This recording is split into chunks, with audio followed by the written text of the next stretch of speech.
બંધનમાં ફસાયેલો હોય તો એ શુભ મુહૂર્ત ચોગડિયા જોવાનું કામ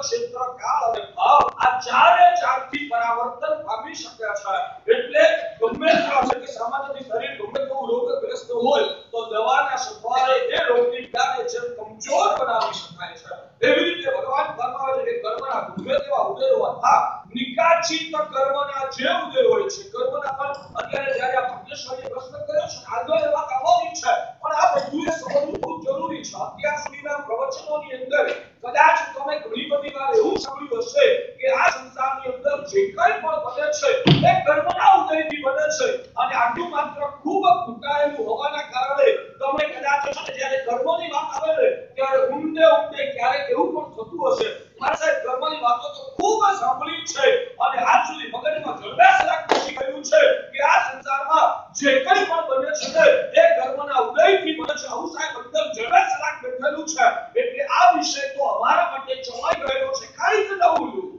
તમારે કેવું છે કે આટલી સમજણ સુધી ચોક્કસ તમે કદાચ કહેવાય ને માહિતગાર બન્યા હશો પણ કર્મ તત્વનું વિજ્ઞાન એટલું ઊંડાણથી ભરેલું છે આજે એક પ્રવચનના આપણે ઊંડાણની અંદર જવાનો પ્રયત્ન કરવાનો છે વાક્ય છે કે કર્મનો જ્યારે જીવને બંધ થાય છે ને ત્યારે એ કર્મનું આત્માની સાથે જે જોડવું કર્મ જ્યારે જીવને બંધાય છે ત્યારે એ કર્મનું જે જીવની સાથે જોડવું એ જોડવાની પ્રક્રિયા છે ને એમાં પણ તીવ્રતા અને મંદતા હોય છે બોલો ફરી એકવાર જે કર્મ જીવને જોડે છે ને એ જોડેલા કર્મની તીવ્રતા અને મંદતાની અપેક્ષાએ શાસ્ત્રકાર ભગવંતોએ કર્મના ચાર ભેદ પાડ્યા છે કેટલાક કર્મો એવા હોય છે જેને શાસ્ત્રની પરિભાષામાં સ્પૃષ્ટ કહેવાય છે કેટલાક કર્મો એવા હોય છે જેને શાસ્ત્રની પરિભાષામાં સ્પૃષ્ટ કહેવાય છે કેટલાક કર્મો એવા છે જેને શાસ્ત્રની પરિભાષામાં બદ્ધ કહેવાય છે સમજો કેટલાક કર્મોને સ્પૃષ્ટ કર્મ કહેવાય છે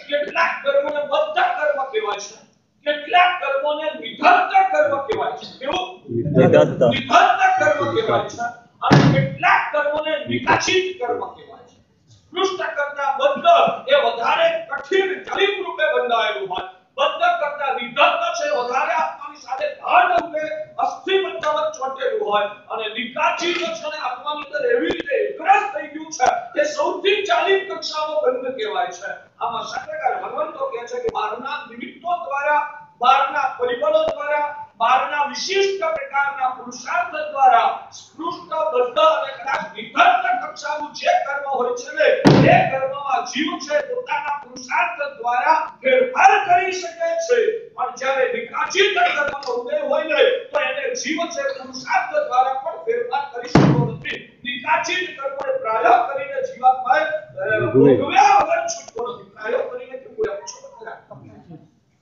પ્રાયોગ કરીને કેમ બોલ્યા જી કારણ કે શાસ્ત્રકાર ભગવંતો ફરમાવે છે કે સાધક આત્મા જ્યારે શપથ શ્રેણી માંડીને જ્યારે કેવળતાની પ્રાપ્તિના માર્ગની અંદર જ્યારે જીવાત્મા આગળ વધતો હોય અને શુક્લ ધ્યાનની ધારામાં ચડેલો હોય ને તો શાસ્ત્રકાર ભગવંતો લખાય કે શુક્લ ધ્યાનની ધારામાં કદાચ નિકાચિત કર્મોના પણ ભૂતકા બોલાવી શકાય છે પણ શુક્લ ધ્યાનને એટલે કે શપથની જેવા વિશિષ્ટ કોટીના તપને બાદ કરતા પ્રાયોગ કરીને સંસારી જીવાત્માઓ નિકાચિત કર્મોને કોઈ પણ પ્રકારનો પુરુષાર્થ કરીને પણ મેળવી શકતા નથી તમે જોતા હશો કે કેટલીક વ્યક્તિઓ છે ને ડોક્ટરની દવા લે તાવ આવે છે પણ ડોક્ટરની દવા લે તો એનો તાવ છે ઉતરી જાય છે તો મારા સાહેબ કર્મનો ઉદય આવ્યો શું થયું આ દવા લેવાથી એ બંધેલું કર્મ ચાલુ જાય આ દવા લેવાથી એ બંધેલું કર્મ ચાલ્યું જાય ના ભગવાન કહે છે કે એ બંધેલું કર્મ દવા લેવા માત્રથી ચાલ્યું નથી જતું એ કર્મનો જે ઉદય થયો હતો ને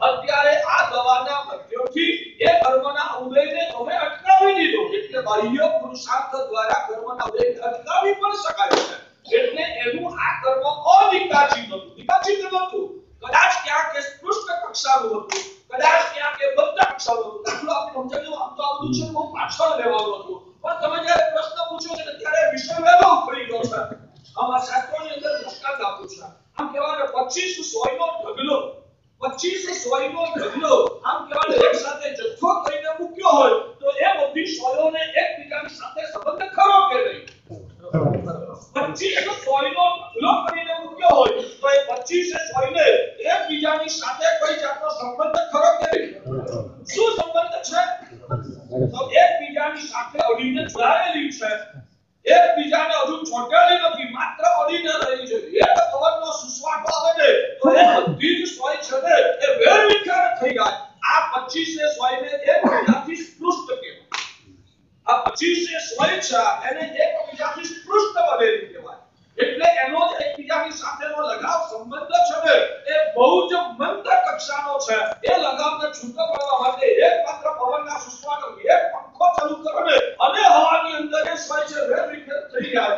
એનો સંબંધ જેવો નાજુક માત્ર એકબીજાને અડી રહેલો એથી વિશેષ કોઈ સંબંધ નથી. એવી રીતે ભગવાન કહે છે કે સ્પૃષ્ટ કક્ષાના જે કર્મો આ તમારે બંધાય છે ને એ એટલા બધા નબળી કક્ષાના હોય છે કે કદાચ તો મોટા ભાગે જીવે છે ને એના વિપાક બધા એના ફળ એના પરિણામ છે ને પ્રાય કરીને ભોગવવાનો વારો જ નથી આવતો. સહજતાથી એ બધા કર્મો ભોગવાતા જાય છે. આ છે સ્પૃષ્ટ કક્ષાનું કર્મ. બદ્ધ કક્ષાનું કર્મ કોના જેવું છે? આ 25 સોયો એને માનો કે દોરીથી બાંધવામાં આવી હોય. આ 25 સોય એને દોરીથી બાંધવામાં આવેલી હોય તેને બદ્ધ કહેવાય. તો આ બદ્ધ કક્ષાની જે સોય છે એને છૂટી પાડવી હોય પંખો ચાલુ કરો કે બહારથી પવનનો સુસવાટો આવે તો આ સોય છૂટી પડે કે ના પડે? ના પડે. અને પેલી પણ 25 ભેગી જ હતી ને આ 25 ભેગી છે. પેલી 25 પવનના સુસવાટાથી છૂટી પડી જાય અને આ 25 છે પવનના સુસવાટાથી છૂટી પડતી નથી. એની પાછળનું કારણ શું? અને સાહેબ આ સોયને દોરીથી બાંધેલી છે એટલે એ દોરીથી બાંધેલી સોય ખાલી પવનના સુસવાટાથી ના છૂટે. એના માટે સોયને હાથમાં લઈને ગાંઠ છોડવી પડે તો પેલી સોય છે છૂટી પડી જાય. એટલે સ્પૃષ્ટ કરતા બદ્ધનું બંધન વધારે મજબૂત છે. બેસે છે સ્પૃષ્ટ કરતા બદ્ધનું બંધન જે છે તે વધારે મજબૂત છે. ભગવાન કહે છે જુએ ના કરતા આગળ વધી. કેટલી 25 સોયો છે એ 25 સોયો ને માનો કે મેં 5 વર્ષથી લોખંડના કવાટની અંદર તમે ક્યાં મૂકી રાખેલી અને 5 વર્ષ સુધી એક વાટમાંથી એ સોયોને બહાર કાઢવાનો તમારે વખત જ નહીં આવ્યો. ભેદ વગેરે લાગવાના કારણે ધીમે ધીમે સોયો લોખંડની હતી એટલે એમાં કાટ લાગી ગયો અને કાટના કારણે હવે 25 સોયો ચીપકી ગઈ છે. તો હવે એ સોયને છૂટી પાડવી હોય તો શું કરવું પડે? ગરમ કરી એ સોયને છૂટી પાડવી હોય તો શું કરવું પડે? ગરમ કરી એની અંદર કેરોસીન વગેરે કોઈ પણ પ્રકારના કેમિકલ્સ છે લગાવવા પડે. એ કદાચ કહેવાને એટલી બધી ગાઢ છાપ થઈ ગઈ હોય તો તપાસવી પડે વગેરે એનો જે અયોગ્ય પુરુષાર્થ હોય એ પુરુષાર્થ કરે ત્યારે માંડ પેલી સોયને છૂટી પાડી શકાય. બરાબર છે? એટલે બંધના બંધન કરતા પણ એટલે કે દોરીથી જે બાંધી હતી એના બંધન કરતા પણ આ કાટ છોડવા દ્વારા જે એકબીજાની સાથેનું જે જોડાણ થયેલું છે ને એ વધારે ચીકણું જોડાણ છે. બરાબર છે? બેસે છે ને બધી વાત. અને ભગવાન કહે છે ચોથા નંબરનું છે નિકાચિત કક્ષાનું બંધન. નિકાચિત કક્ષાનું બંધન એટલે કેવું? એ જે સોયનું લોઢું છે ને માનો કે ભઠ્ઠી ઉપર એ સોય મૂકવામાં આવી અને એ લોઢું ગળી ગયું અને ગળી જવાના કારણે 25 સોય છે ને એ લિક્વિડ બનીને એક જામ થઈ ગઈ. અને ભગવાન નિકાચિત કક્ષા. ભગવાન કહે છે કે જે આ સોય માત્ર એકબીજાને અડીને રહેલી હોય એના કરતા દોરીથી બાંધેલી હોય એના કરતા કાટ લાગીને ચોટી ગયેલી હોય એના કરતા એ સોયનું પ્રવાહ જે લોખંડ છે લિક્વિડ બનીને એક રસ થઈ ગયું હોય આ બધાનું જોડાણ જે એક કરતા વધારે મજબૂત છે ચીકણું છે. એવી રીતે ભગવાન કહે છે કે જીવ જે આ જગતમાં કર્મો બાંધે છે ને એ કર્મોની પણ ભગવાને 4 વિભાગમાં વહેંચણી કરી આપી છે. કેટલાક કર્મો એવા છે જે સ્પૃષ્ટ કક્ષાના છે, કેટલાક કર્મો એવા છે જે બદ્ધ કક્ષાના છે, કેટલાક કર્મો એવા છે જે વિભક્ત કક્ષાના છે અને કેટલાક કર્મો એવા છે જે નિકાચિત કક્ષાના. આપણને ખબર કેવી રીતે પડે? ભગવાન કહે છે કે આને સર્વજ્ઞ ભગવંતો સિવાય પૂર્ણ સ્વરૂપે આ સત્યને પ્રત્યક્ષ રૂપે કદાચ કોઈ જ નિહાળી શકતું નથી. સર્વજ્ઞ ભગવાને પોતાના જ્ઞાન દ્વારા આ બધું પ્રત્યક્ષ જોયું છે અને ભગવાને જે પ્રત્યક્ષ જોયું એને શબ્દ દ્વારા આપણને આપણી ક્ષમતા પ્રમાણે પ્રભુએ સમજાવવાનો પ્રયત્ન કર્યો છે. એટલે મોરું જે ઓગળે તો કલ્પના દ્વારા પ્રભુના વચનોના સત્વારે જીવ કલ્પના કરી શકે કે આ શું વિચિત્રતા હોઈ શકે. ભગવાન કહે છે જ્યાં સુધી અધ્યવસાયમાં ઝાઝા રાગ દ્વેષ ભળ્યા નથી, જ્યાં સુધી અધ્યવસાયોમાં આપણા હૃદયના પરિણામોની અંદર ઝાઝા રાગ દ્વેષ અંદરમાં ભળ્યા નથી ત્યાં સુધી સહજીવતાથી જે ક્રિયાઓ થતી હોય ને એ ક્રિયાઓની અંદર બધાતું જે કર્મ છે ને એ માત્ર સ્પૃષ્ટ કક્ષાનું હોય છે. કેટલીક પ્રવૃત્તિ એવી હોય છે તમારા જીવનમાં તમે મન ભેળા હોય દાખલા તરીકે શ્વાસોચ્છ્વાસ કરો છો, તમે ચાલી રહ્યા છો, તમારા શરીરની અંદર મસલતાઓ વગેરે ચાલે છે, આ બધામાં ક્યાંય રાગના લગાવનો પરિણામ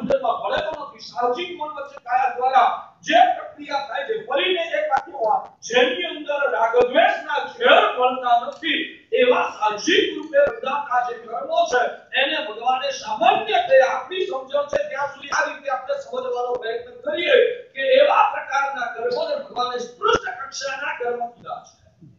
પછી જેમાં થોડા રાગદ્વેષનું છે ભળી જાય ત્યારે એ કર્મ છે ને સ્પષ્ટ કરતા વધારે પ્રબળ બને છે એટલે એ કર્મને ભગવાને બંધ કક્ષાના કર્મો કીધેલા છે.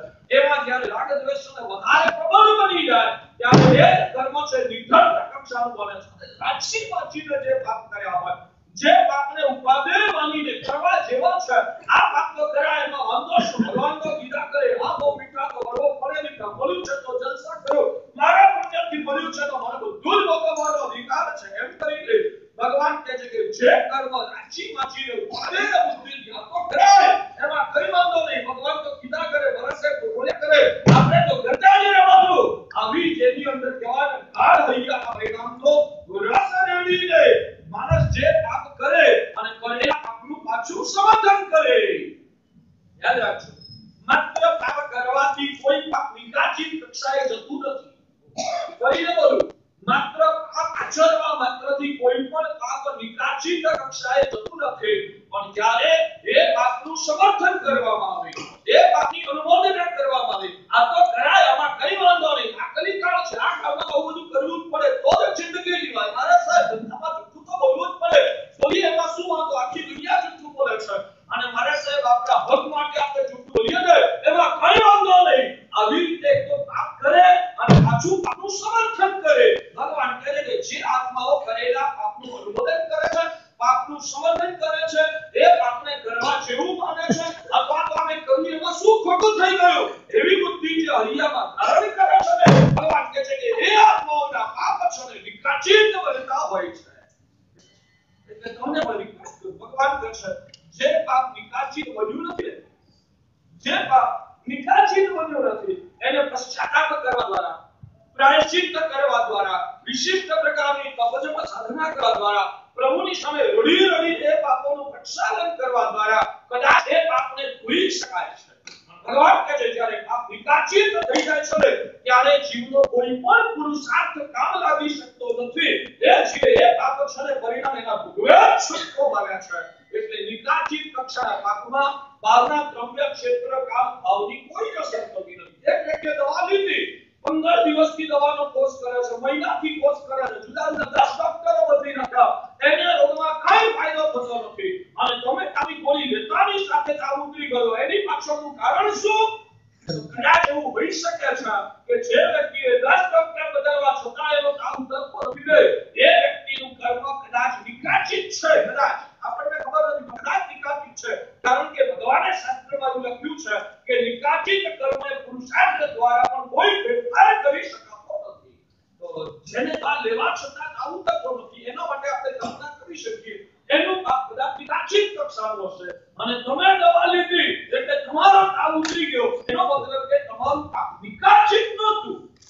વિકાચિત નહોતું અને દવાથી તાવ ઉતરી ગયો એટલે અમારું પાપ ભોગવ્યા વગર ખતમ થઈ ગયું, પાપ ખપી ગયું. તો ભગવાન કહે છે કે ના, એ પાપ ખપતું નથી, એ પાપ અંદર બેલેન્સ જમા રહે છે. આજે તમે કદાચ કહેવાય ને એ કર્મના ઉદયને વિડા આપી દીધી છે કે એક દાખલો આપું તમને. તમારે 10 લાખ રૂપિયાનું દેવું હતું, 10 લાખ રૂપિયાનું દેવું હતું. આ 10 લાખ રૂપિયાનો લેણદાર છે ને એટલો બધો ખંડાન છે કે એ તમારી નક્કી કરેલી મુદત, તમે 10 લાખ રૂપિયાનું જ્યારે દેવું કર્યું ને ત્યારે મુદત નક્કી કરેલી કે ભાઈ 2 વર્ષે હું આ રૂપિયા મને પાછા આપીશ. પેલો પણ એટલો બધો ખંડાન છે કે 2 વર્ષ પહેલા તો એ તમારા ત્યાં ઉઘરાણી આપે જ ને, ખંડાન માણસ છે. પણ 2 વર્ષ એક્ઝેક્ટ પૂરા થયા ને એટલે ખબર એવા આવે ભાઈ મુદત પૂરી થઈ, હવે શું? હવે તમે તો કહેવાય ને એ દેવું છૂટે કરી દો, તમારું દેવું છે 10 લાખ રૂપિયા ભરપાઈ કરી દો તો વાત પૂરી થઈ જાય. અને એ વખતે તમે કોઈ પણ રીતે સમજાવટ દ્વારા અથવા તો ધાક ધમકી દ્વારા કોઈ પણ સ્વરૂપે અત્યારે એને રવાના કરો તો શું થાય?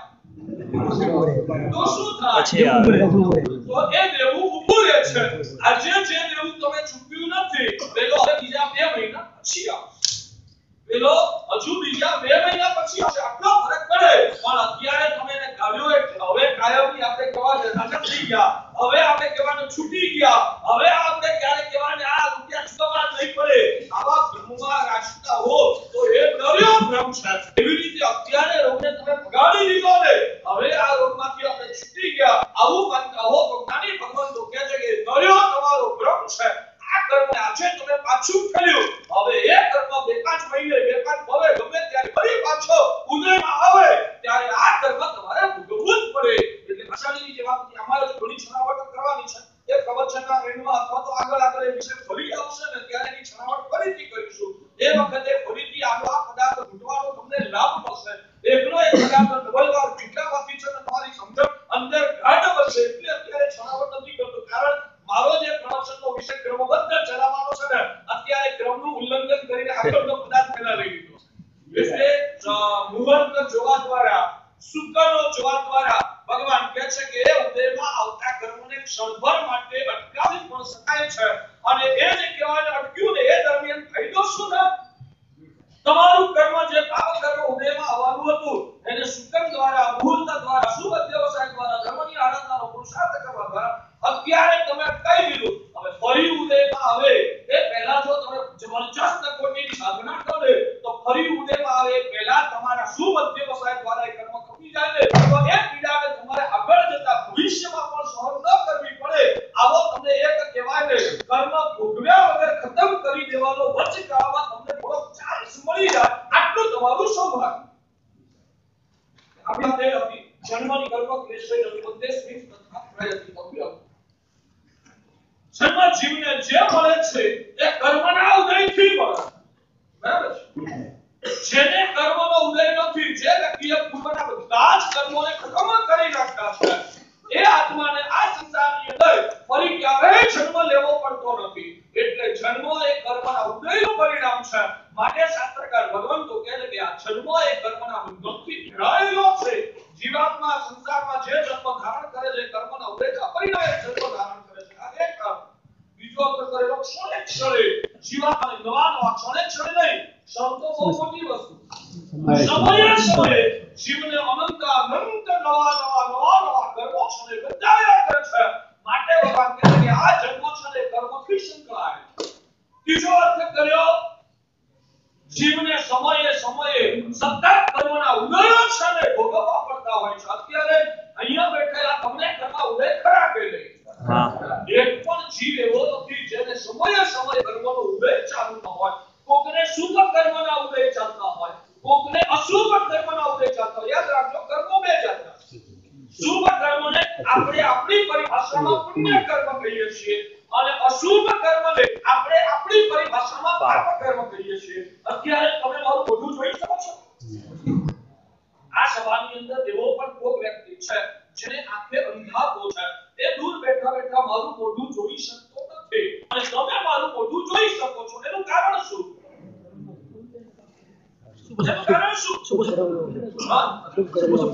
તમારા પુણ્ય કર્મનો ઉદય છે કે તમે આંખ દ્વારા મારું મોઢું જોઈ શકો છો પેલી વ્યક્તિને પાપનો ઉદય છે એટલે અહીંયા બેઠા બેઠા મારું મોઢું દેખાય અહીંયા આગળ બેઠા તમે મજરથી શ્વાસ લો છો તમને કાઈ તકલીફ નથી પડતી અને એક દમનો દર્દી અહીંયા બેઠો છે કાનમાં અને એને અહીંયા આગળ બેઠા બેઠા ગુંગળામણ ને ગભરામણ થઈ છે એનું કારણ શું એના પાપ કર્મનો ઉદય આ ક્ષણે અહીંયા આગળ પણ ચાલુ છે એક વ્યક્તિ ગમે તેવી કહેવાય ને મીઠાઈઓના વસકાટ ખાય ને તોય પચી જાય છે અને બીજો વ્યક્તિ ખાલી કહેવાય રોટલી ખાય છે ને તોય એને પચતી નથી એના આંતરડા દબાય છે એનું કારણ શું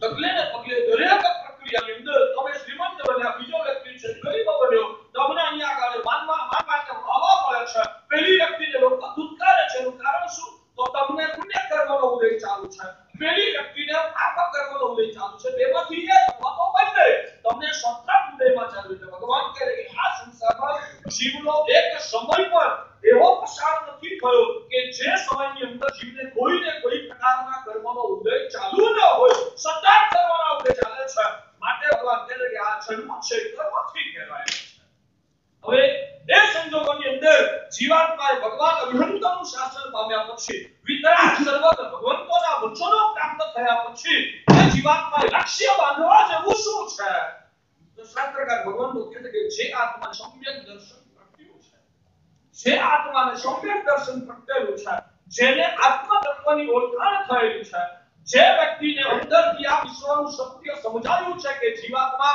સતત જન્મ મરણ ભવમાં પરિભ્રમણ કર્યા જ કરે છે, જ્યાં સુધી જીવાત્મા મોક્ષ પદને ન આવે, આ કર્મના પાંજરામાંથી છુટકારો ન થાય અને જ્યાં સુધી આ મોહની દશામાંથી જીવને પૂર્ણ રૂપે મુક્તિ ન મળે, ત્યાં સુધી એના જન્મ મરણ છે ચાલુ રહેવાના છે.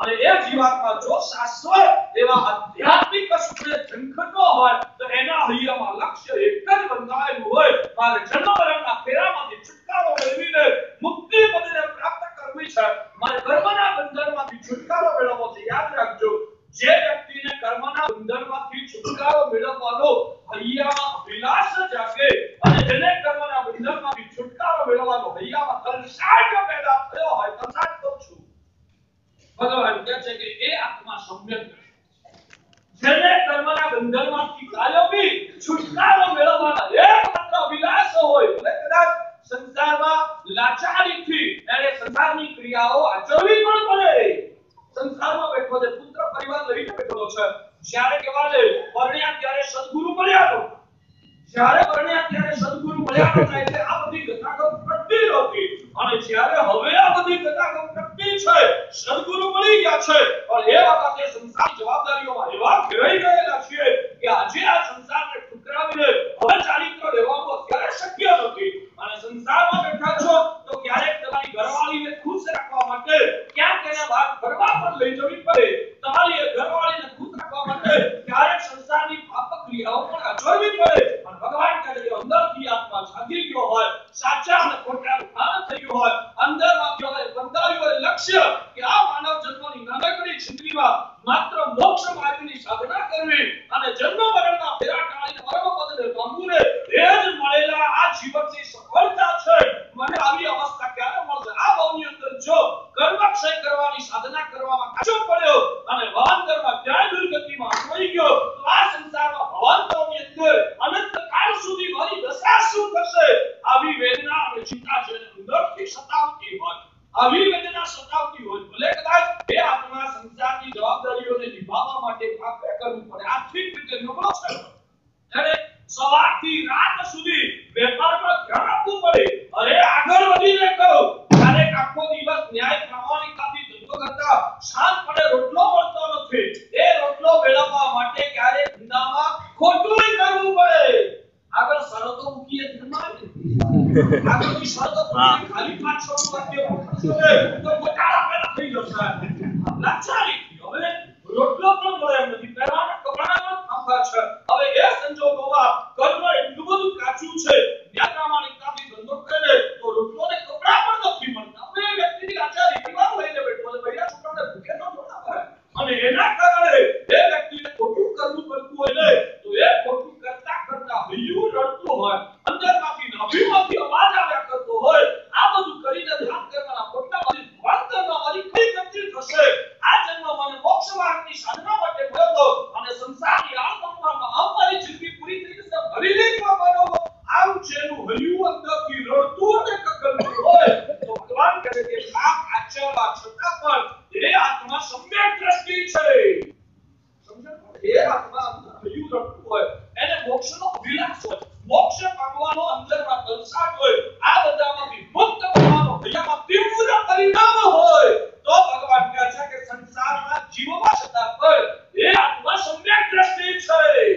અને ચિત્કાર ધર્મની આરાધનાઓ કરતો હોય, વાસ્તવિક શ્રવણ કરતો હોય, ધર્મના ક્ષેત્રમાં કરોડો રૂપિયાના દાન પણ કરતો હોય, એ વ્યક્તિ ઉકાળેલા પાણી પણ પીતો હોય, રોજ સામાજિક અને પ્રતિક્રમણ પણ કરતો હોય, આ બધું જ કરવા છતાં આપણે તો કહેવાય ને પુણ્યની લહેર મળી જાય, બસ સંસારમાં જલસા કરીએ, આવી જ ભાવનાઓમાં રમતો હોય, જેને આત્મતત્વ અને મોક્ષનો અભિલાષ અંદરમાં તલસાટ સ્વરૂપે પ્રગટ્યો નથી. ભગવાન કહે છે એ આત્મા ચિત્કાર ધર્મની આરાધનાઓ કરતો હોય ને, તો એ આત્મા મિથ્યા દ્રષ્ટિ છે. મિથ્યા દ્રષ્ટિ ભગવાને કીધું તમે કહો છો.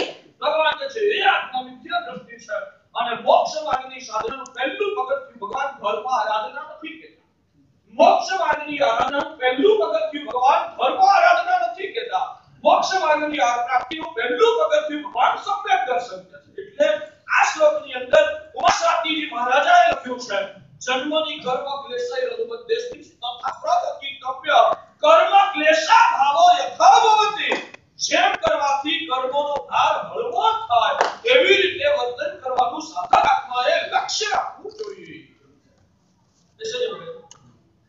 આના જે સંદર્ભમાં શાસ્ત્રકાર ભગવંતો લખ્યા છે, જીવે કર્મનો ક્ષય થઈ જાય, કર્મ ક્લેશા ભાવો યથા ભવતિ, કર્મ ક્લેશા ભાવો યથા ભવતિ, જે રીતે વર્તન કરવાથી, જે રીતે જિંદગી જીવવાથી, જે રીતે ધર્મ આરાધના કરવાથી કર્મોનો ક્ષય થતો જાય એ રીતે સાધક આત્માએ જીવન જીવવું જોઈએ. એટલે આ શ્લોકની અંદર ગ્રંથકાર ભગવાને આપણને ગોલ બતાવી દીધો કે આ જન્મની અંદર તારે કર્મો ક્ષીણ થઈને એ જ એકમાત્ર લક્ષ્ય રાખીને સાધના કરવાની છે. શાસ્ત્રકાર ભગવાન કહે છે કે આ કર્મના કારણે જ જીવ આ સંસારમાં દુઃખી છે. કર્મના કારણે જ જીવ છે આ સંસારમાં દુઃખી છે. જીવને જે જન્મ મળ્યો છે એ પણ કર્મના કારણે, જે કંઈ પણ ઉપાધિઓ અને પીડાઓ આવી રહી છે એ પણ કર્મના કારણે, જીવ જે કંઈ પણ દુઃખોનો સામનો કરી રહ્યો છે ને એ બધું જ કર્મના કારણે થઈ રહ્યું છે. અને માટે ગયા માણસે દુઃખને ભગાડવાના પ્રયત્નો કરવાના બદલે, દુઃખને ભગાડવાના પ્રયત્નો કરવાના બદલે એ દુઃખ જ્યાંથી આવ્યું છે ને એના કારણો તપાસી દુઃખના કારણોને મૂળમાંથી ખતમ કરવાનો પ્રયત્ન કરવો ને ભગવાન એને ડાપણ કહે છે. તમારી મહેનત સાચું કહેતો કે દુઃખને દૂર કરવાની છે કે દુઃખના કારણો દૂર કરવાની છે? તમારી મહેનત શેના માટેની? તમને સાવકોને દુઃખને દૂર કરવાની. આ સભામાં જેટલા બેઠા છે એમને મારે પૂછવું છે કે 24 કલાકમાં આખી જિંદગી દરમિયાન તમારા પ્રયત્નો દુઃખને દૂર કરવાના પ્રયત્નો છે કે દુઃખના કારણોને દૂર કરવાના પ્રયત્નો છે? દુઃખને દૂર કરવાના. હું છે ભાગશાળી ઘણીવાર એક દ્રષ્ટાંત આપું છું. એક માણસને છે ને સખત માથું દુખે, સખત માથું દુખે, માથાના દુખાવાની દવા લઈ લે તો શું થાય? રાહત થઈ જાય.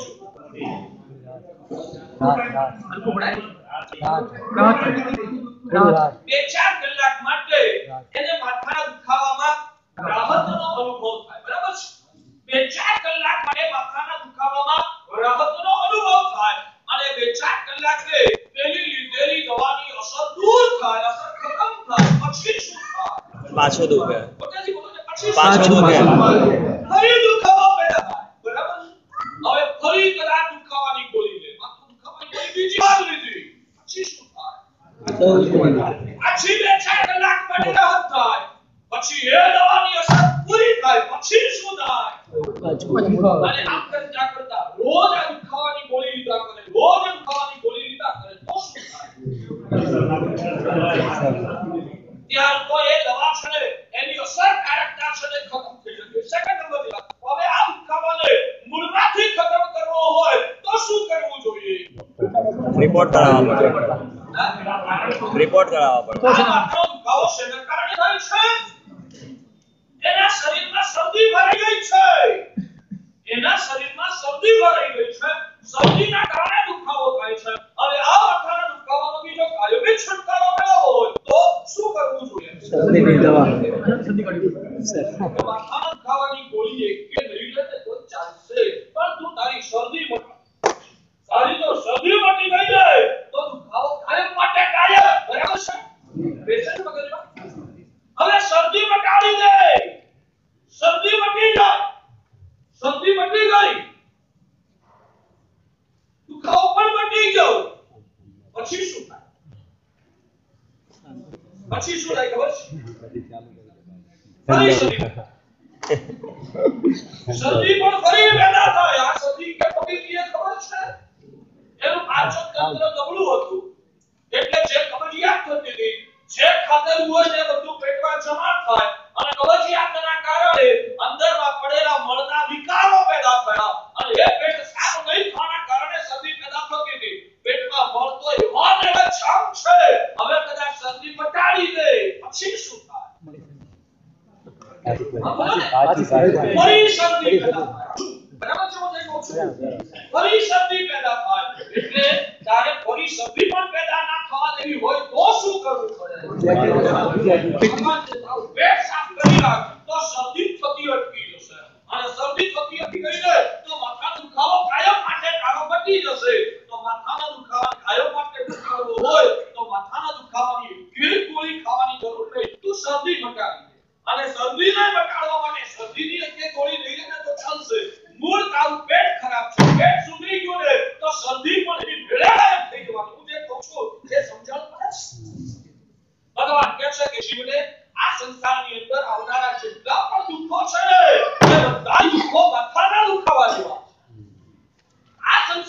જીવાત્માને જેટલા પણ દુઃખો આવે છે ને એ બધા જ દુઃખો માથાના દુખાવા જેવા. તમે માથાના દુખાવાને મટાડવાની મહેનત કરો છો, પણ આ દુખાવો આવે છે શેનાથી?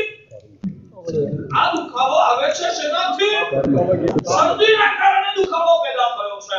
એમ તમને આ સંસારમાં જે પીડાઓ આવે છે એ પીડાઓ આવે છે શેના કારણે? કર્મના કારણે. તો જ્ઞાની ભગવાન કહે છે કે સંસારના દુઃખોને દૂર કાઢવાના પ્રયત્નો કરવા કરતા તારા અંદરના કર્મોને જો તું ખતમ કરી નાખે ને તો આ દુઃખો ફરી ક્યારે તારી ઉપર ત્રાટકશે નહીં. અને એટલા જ માટે કેટલાક સાધક આત્માઓ છે ને કર્મોને ખતમ કરવા માટે અથાગ મહેનત તપશ્ચર્યાઓ કરે, ચિત્કાર સાધનાઓ કરે. ભગવાન કહે છે સાધના કરવાથી, તપશ્ચર્યાઓ કરવાથી કર્મો બળીને સાફ થઈ જાય.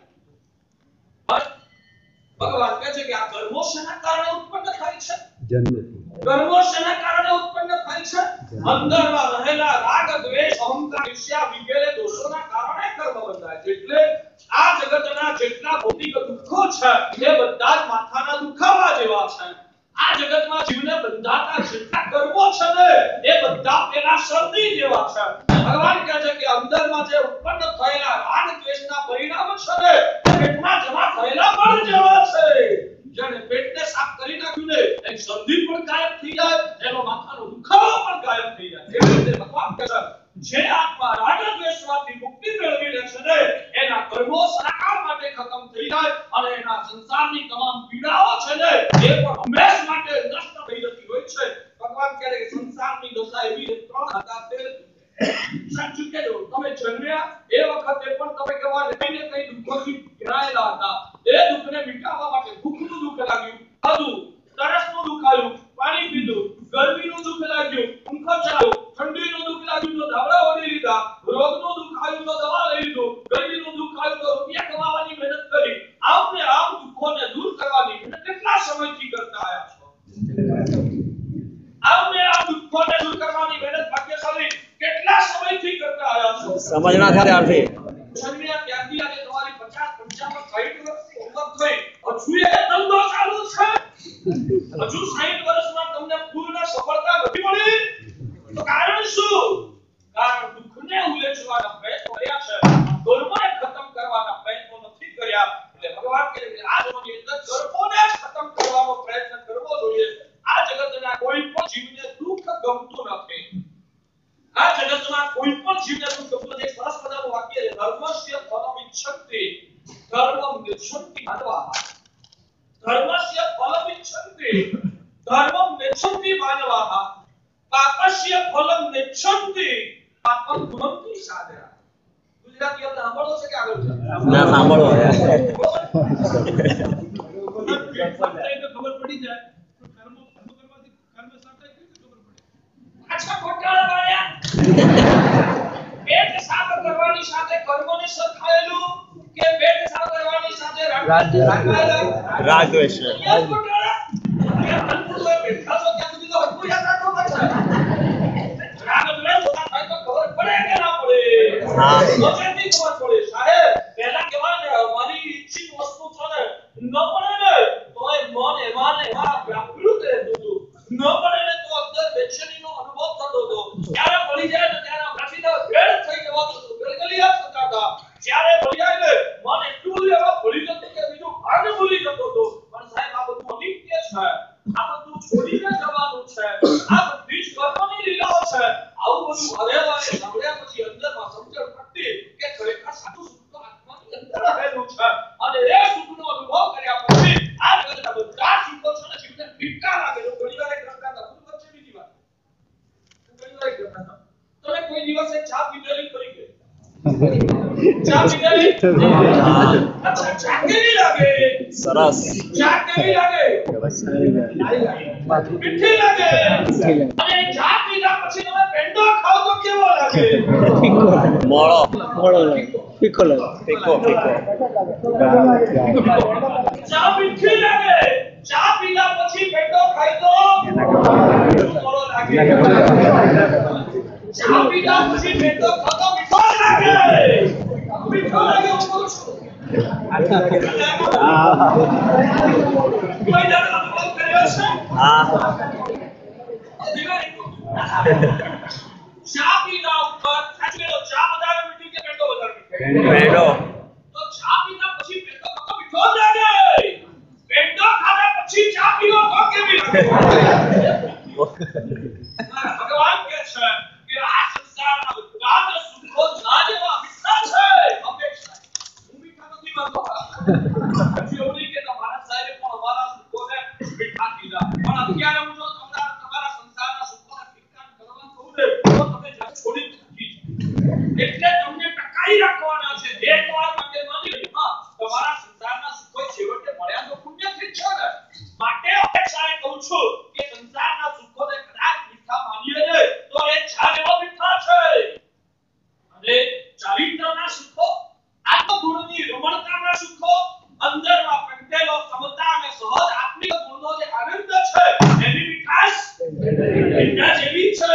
સંસારના સુખો ભોગવ્યા પછી પણ જો આત્માના સુખો ચાખવામાં આવે તો ભગવાન કહે છે મીઠા લાગે. પણ આત્માના સુખો ચાખ્યા પછી સંસારના સુખો ભગવાન પરમાત્માનો સાધક આત્માને ફીકા લાગે. ઘણી વાર તમને કહું છું કે તમારા ભૌતિક સુખોની રેલમ છે. અને અહીંયા આગળ બેઠેલા કરોડોપતિને જોઈએ, અબજોપતિને જોઈએ, પાંચેય ઇન્દ્રિયના વિષયની અંદર તમને અરોગતા જોઈએ અને ભોગ સુખની અંદર તમને પાગલ જોઈએ ને તમારા જેવો છે સાધુને હૈયામાં પ્રભુનો માર્ગ અંગ ઉતર્યો છે. જેને આત્માના સુખનો આંશિક પણ રસાસ્વાદ ચાખ્યો છે ને એવો સાધુ તમારા ભોગ સુખની રેલમ છેતી ક્યારે અંજાય નહીં. એવો સાધુ ભોગ સુખની રેલમ છેતી ક્યારે આકર્ષાય નહીં. હું આગળ વધીને ઘણી વાર કહું કે તમે જ્યારે ભોગ સુખમાં મનમસ્ત બનીને આમ કળો ઊંચા કરીને ટટ્ટાર બનીને ચાલતા હો ને આમ ભટભટ સુખી શ્રીમંત છે. હા સાચું કે સમાજમાં એવું લાગે ને ત્યારે અમને આ વિચારો આવ્યો. હા વિચારો આવ્યો અમને તમને જોઈને આવું થાય. હું મોઢેથી બોલવા ખાતર નથી બોલતો, હૃદયથી બોલું છું. તમારી વિમલતાઈના મધમાં જ્યારે આમ તમને કહેવાય છકી ગયેલા જોઈએ અને જ્યારે તમે ઉપાસની અંદર આવતા હો કે રસ્તાની અંદર અમે વિહાર કરતા હોઈએ અને તમને ઉન્મત્ત બનેલા જ્યારે અમે જોઈએ ને ત્યારે અમારા હૈયામાં ઉદ્ગાર સરકી પડે. વિચારો થાય છે. પણ સાહેબ અમને વિચારો કેમ કહો છો? વિચારો કોને કહેવાય? વિચારો કોને કહેવાય? જે લાચાર હોય, જે દુઃખી હોય, જે અંદરથી કણસતો હોય એને વિચારો કહેવાય. બરાબર છે? સાચું કહેજો. પાણી મીઠું કોને લાગે? તરસ્યાને તરસ્યો હોય એને પાણી મીઠું લાગે. તરસ એ સુખ છે કે દુઃખ? તરસ એ સુખ છે કે દુઃખ છે? જે તરસ્યો હોય એને પાણી મીઠું લાગે. ભોજન મીઠું કોને લાગે? ભૂખ્યાને જે ભૂખ્યો હોય તેને ભૂખ એ સુખ છે કે દુઃખ છે? દુઃખ.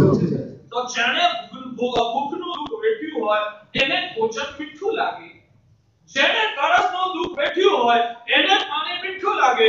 બે વ્યક્તિને તમે પાણી આપ્યું એમાં એક વ્યક્તિ પાણી આપ્યું તો સાચિકતાથી પી ગયો, તમે આપ્યું એ શિષ્ટાચાર પી ગયો અને બીજી વ્યક્તિને પાણી આપ્યું તો રાજી રાજી થઈ ગયો. સાચું કહેજો. એક જણ પાણી મળ્યું કે રાજી થયો, બીજો વ્યક્તિ પાણી મળ્યા પછી રાજી થયા વિના સાહજિક રીતે પાણી પી ગયો. હવે આ બેમાં તરસ્યો કોણ? તમે પૂછ્યા વગર નક્કી કરી શકો? પૂછ્યા વગર તેમાં તરસ્યો કોણ નક્કી કરી શકો? કેવી રીતે? અરે તેને પાણી મળ્યાનો આનંદ આવ્યો. મતલબ છે કે અંદરથી કણસતો તો પાણી વિના દુઃખી હતો. બરાબર છે? અરે એ જ કહું છે ભોગ સંપત્તિની લીલા મળતા જેના મોઢા ઉપર ચમક આવી જાય. પાણી મળતા મોઢા ઉપર ચમક કોને આવે? તરસ્યાને. તરસ્યાને એવું નહીં બોલો. જે તરસથી દુઃખી હોય તે તરસ્યાને એવું નહીં બોલો. પાણી પીતા ચમક કોને આવે? જે તરસથી દુઃખી હોય તેને પાણી પીતા ચમક આવે. ભોજન મળતા મોઢા પર ચમક કોને આવે? જે દુઃખના દુઃખથી દુઃખી હોય તે. અહીંયા આગળ આ અવકાશની અંદર આપણે અહીંયા બેઠા છીએ. માનો કે ડોક્ટર આવે તો એ ડોક્ટરને જોઈને મોઢા ઉપર ચમક કોને આવે? દર્દી હોય રોગી નહીં, રોગી જે દુઃખી હોય તેને. તમને કહે છે જે રોગથી દુઃખી નથી એને ડોક્ટર મળ્યાનો કોઈ આનંદ ના હોય. એવી રીતે ભોગ સુખ મળતા મોઢા ઉપર ચમક કોને આવે? જે અંદરથી દુઃખી હોય, જે અંદરથી તમારા વિચારો સુખ માટે આમ કણસતો હોય, સુખ ન મળવા અંદર બેચેની અનુભવી ચૂક્યો હોય એને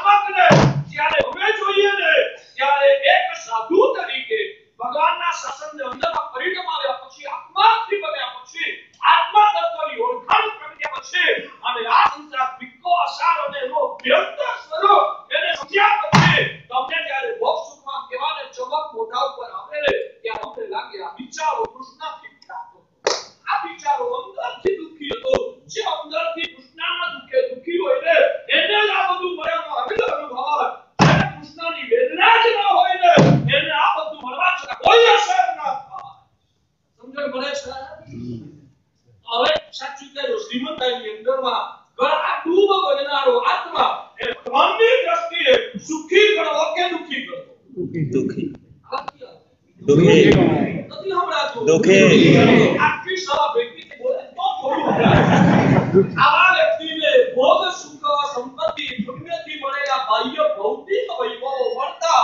જેને અંદરમાં તાજગી ને આનંદનો અનુભવ થાય એને ભગવાનની દ્રષ્ટિએ કેવા ગણવા દુઃખી અને આ લોજિકમાં તમને ક્યાં ગડબડ લાગે છે પૂછા કે અટ્ટમ સટ્ટમ તમને કહેવાને તમે નાનકડા 5 વર્ષના બાળક નથી કે હું તમને આટા પાટા ફેરી ગમે તે સમજાવી દઉં તમે બધા કદાચ મારા કરતા બુદ્ધિશાળી છો તમે આ રિયલમાં કહું છું હું એવો પાકો રાખતો જ નથી કે આ સવાલની અંદર હું સૌથી વધારે બુદ્ધિશાળી એવું હું જરાય માનતો નથી હું અંદરથી માનસિક સુધારીને જાણું છું કે આ સવાલની અંદર મારા કરતા પણ વધારે હોશિયાર આ સવાલની અંદર મારા કરતા પણ વધારે બુદ્ધિશાળી લોકો અહીંયા આ સભામાં બેઠેલા હોઈ શકે છે ફરક એટલો તમારી બુદ્ધિ મારા કરતા કદાચ 10 ગણી હશે પણ અવળા રસ્તે ચાલે છે મારી બુદ્ધિ કદાચ તમારા કરતા 10માં ભાગની બહુ ઓછી મારી બુદ્ધિ હું કબૂલ કરું કાકુટી પકડું છું મારી બુદ્ધિ કદાચ તમારા કરતા ઘણી ઓછી 10% બુદ્ધિ હશે પણ એટલું તો કહેવાય સૌભાગ્ય છે તમારા કરતા ખાલી ભગવાને મને 10% બુદ્ધિ આપી વધારે નથી આપી મારી 10% બુદ્ધિ છે ને સવળા રસ્તે ચાલે છે તમારી 100% ની બુદ્ધિ સવળા રસ્તે ચાલે છે આ ભરત ચક્રવર્તી મહારાજને જે સુખ મળ્યું એમના મોઢા ઉપર લાગતો હતી તો એમને કઈ રીતે હા એમના મોઢા ઉપર લાલી હતી અને એ લાલી શેની હતી એમને ચક્રવર્તી પદની પુણ્ય નહીં પદ મળ્યાની લાલી હતી ઉપર ક્યાંથી કયા શાસ્ત્રમાં વાંચ્યું એમને જે ભોગ દેખાતો એમને ચક્રવર્તી પણ મળ્યાની લાલી તો નહોતી આગળ વધીને ચક્રવર્તી પણ મળ્યાની વેદના હતી વેદના કહું છું તમે સમજો ને કે એમણે ત્યાં સેવકો રાખ્યા હતા પગારદાર સેવકો રાખ્યા હતા એ સેવકોનું 24 કલાક કામ શું જીતો ભગવાન અંતુતે ભલો તમારો કોઈ લોકો તમને એમ કે શેઠ જોખમ વધી રહ્યું છે શેઠ સાવધાન શેઠ છકી રાખના સાચું કહેજો એ ડોક્ટરની દશા શું થાય ડોક્ટરની દશા શું થાય તમારે ત્યાં હવે એ પાછો ચાર વેપારીઓ આવી બેઠેલા હોય એ વખતે કે શેઠ શું થાય પાણી જો હા પાણી એને પાણી શું પકડાઈ ગયા અવેશમાં આવી જોઈએ મફતમાં પેલો કહેતો હોય તોય આપણે સહન નથી કરી શકતા ભરત મહારાજાએ એટલા નિર્મળ સંવેગોના સમય યાદ રાખો સંવેગોનું લક્ષણ આ છે મેં પહેલા પણ વચ્ચે તમને કીધેલું આજે ફરીને બાદને ભૂટીએ હું છે પ્રવચનના પદાર્થો ચિત્કાર આ ચોમાસામાં ઘણું હું તમને આપી દઉં ને એમાં મને રસ નથી ભલે થોડું પણ ઘૂટી ઘૂટીને અંદર ઉતારે એમાં રસ છે ભગવાન કહે છે કે સંવેગ દ્રષ્ટિ આત્માને આ સંસારના દુઃખો જેટલા વસાર લાગે સમ્યક દ્રષ્ટિ આત્માને આ સંસારના દુઃખો એ જેટલા ખતરનાક લાગે એના કરતા પણ સમ્યક દ્રષ્ટિ આત્માને આ સંસારના સુખો વધારે ભયાનક લાગે દર ભયંકર જીતો મળે છે ને મને કે અક્ષખંડ સેના માટે જીતવા ગયા એની પાછળના ઘણા બધા કારણો છે કે એ વખતે કદાચ એટલી નિર્મળ સમ્યકની સ્પર્શના કદાચ ન પણ થઈ હોય માટે ગયા હોય એક વાત બીજા નંબરમાં ભગવાન અરિહંત ભગવાનનો લગ્ન કરેલા સેના માટે કર્યા હતા એમને સંસારના સુખોની વાસ્તવ ભૂષકાવતી માટે સેના માટે ભગવાન કહે છે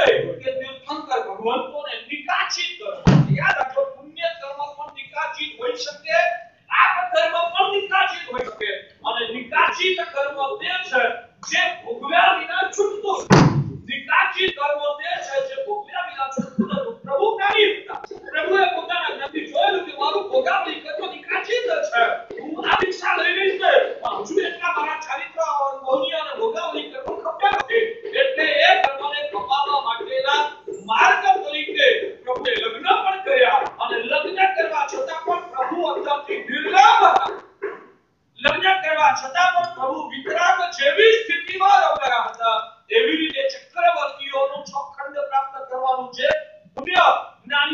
છે કે નિકાચિત હોય છે. આ નિકાચિત પુણ્ય છે એ ભોગવ્યા વિના ક્યારેય ખપતો નથી. એટલે એના ભાગરૂપે એવી એવી નિયતિ હતી અને એ કર્મ કપાવવા માટે 6 ખંડ જીતવા જરૂરી હતા. માટે કદાચ એમણે છે ને 6 ખંડ છે જીત્યા છે. યાદ રાખજો, માણસ સમૃદ્ધ બનવાનો અભિલાષ રાખે બે કારણ.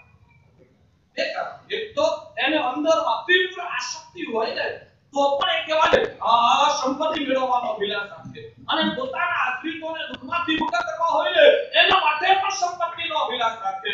તે કાળમાં આ 6 ખંડોની જે પ્રજા છે ને એ પ્રજાનું કલ્યાણ કરવા માટે એ પ્રજાનું નાથપણું સ્વીકારવું ને એ આવશ્યક હતું. ભરત મહારાજા જેવો લાયક આ પ્રજાનું રક્ષણ કરનારો, પ્રજાની સંભાળ કરનારો, પ્રજાનું કલ્યાણ કરવા માટેના સુયોગ્ય નિયંત્રણ કરનારો, સંચાલન કરનારો ભરત મહારાજા જેવો કોઈ યોગ્ય વ્યક્તિ આ ધરતી ઉપર બીજો નહોતો.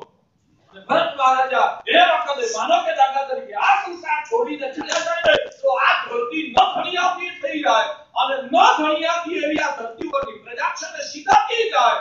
એટલે પ્રજાનું કલ્યાણ કરવા માટે, એટલે બીજા શબ્દોમાં કહું તો એમણે જે રાજ વૈભવ ભોગવ્યો ને એ પ્રજાના કલ્યાણ એટલે કે પરોપકાર માટે ભોગવ્યો છે.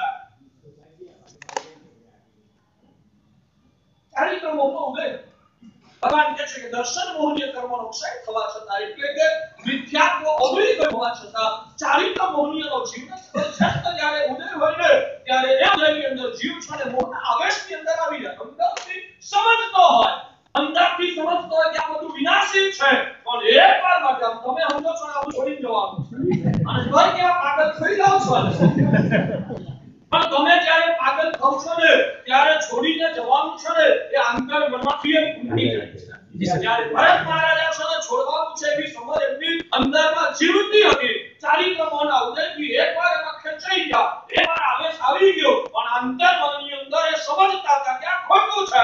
અને માટે જેટલું મેળવવા માટે એમને અથાગ પ્રયત્નો કરવા છતાં છોડતી વખતે મેળવવા માટે જેટલા પ્રયત્નો કર્યા છે ને છોડવા માટે એટલા પ્રયત્નો નથી કરવા પડ્યા. સાજીદતાથી છૂટ્યું નહીં.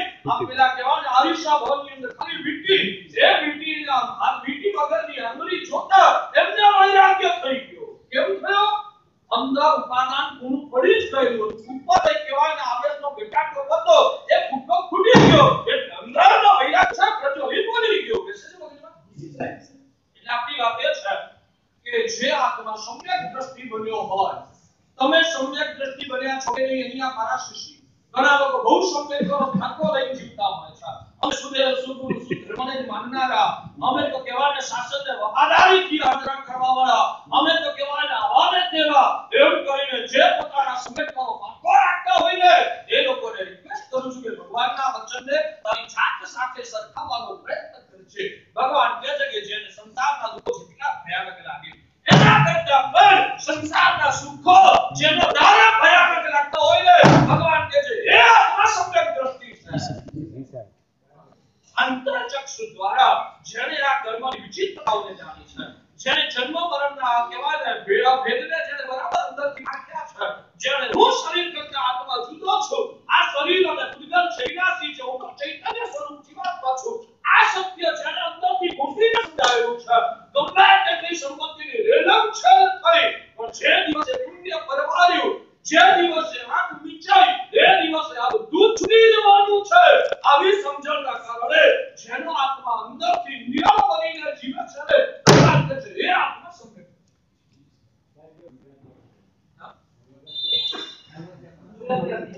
ધર્મસ્ય ફલમ ઇચ્છન્તિ ધર્મં નેચ્છન્તિ માનવાઃ. તો પછી બીજું ધ્યાન ધર્મસ્ય ફલમ ઇચ્છન્તિ ધર્મં નેચ્છન્તિ માનવાઃ પાપસ્ય ફલમ નેચ્છન્તિ પાપમ કુર્વન્તિ શાલિરાઃ. આ જગતની અંદર બધા માણસો એવા છે જે ધર્મના ફળને ઈચ્છે છે. જગતમાં બધા માણસો એવા છે જે ધર્મના ફળને ઈચ્છે છે. હું પૂછું તમને ધર્મના ફળની ઈચ્છા કરી કે નહીં? શું ધર્મનું ફળ શું? ધર્મનું ફળ છે સુખ. બધા ઈચ્છે છે ધર્મ નેચ્છન્તિ માં. બધાને ધર્મનું ફળ જોઈએ, આંબાનું ફળ જોઈએ, પણ આંબો બાપાની મહેનત કોઈને કરવી નથી. આંબાનું ફળ જોઈએ પણ આંબો બાપાની મહેનત કોઈને કરવી નથી.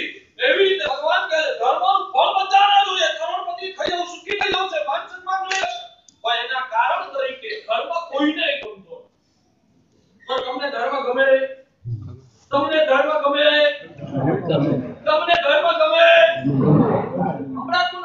એક વાત સમજી રાખજો, જેને ધર્મ ગમતો હોય ને એ વ્યક્તિ જાહેરમાં તો ધર્મને ન જ છોડે, એ વ્યક્તિ ખાનગીમાં એકલો હોય ત્યારે ધર્મને ના છોડે. સમજ્યા ને? જેને ધર્મ ગમતો હોય એ વ્યક્તિ જાહેરમાં જે ધર્મને ના છોડે ને એ વ્યક્તિ ખૂણે ખાતરે ખાનગીમાં એકલો બેઠો હોય ને તો ધર્મને ના છોડે. સાચું કહેજો, તમારું જાહેરનું જીવન અને તમારું ખાનગીનું જીવન બે સરખા કે જુદા? તમારું જાહેર જીવન 5-25 માણસોની વચ્ચે બેઠા હો એ વખતનો તમારો વ્યવહાર અને ઘરના કોક ખૂણામાં કે હોટલમાં એકલા બેઠા હો એ વખતનો તમારો વ્યવહાર બે સરખા હોય કે જુદા હોય? જેને ધર્મ ગમતો હોય ને અંદરથી એ વ્યક્તિ એકલો હોય ને તોય ધર્મ રહે છે.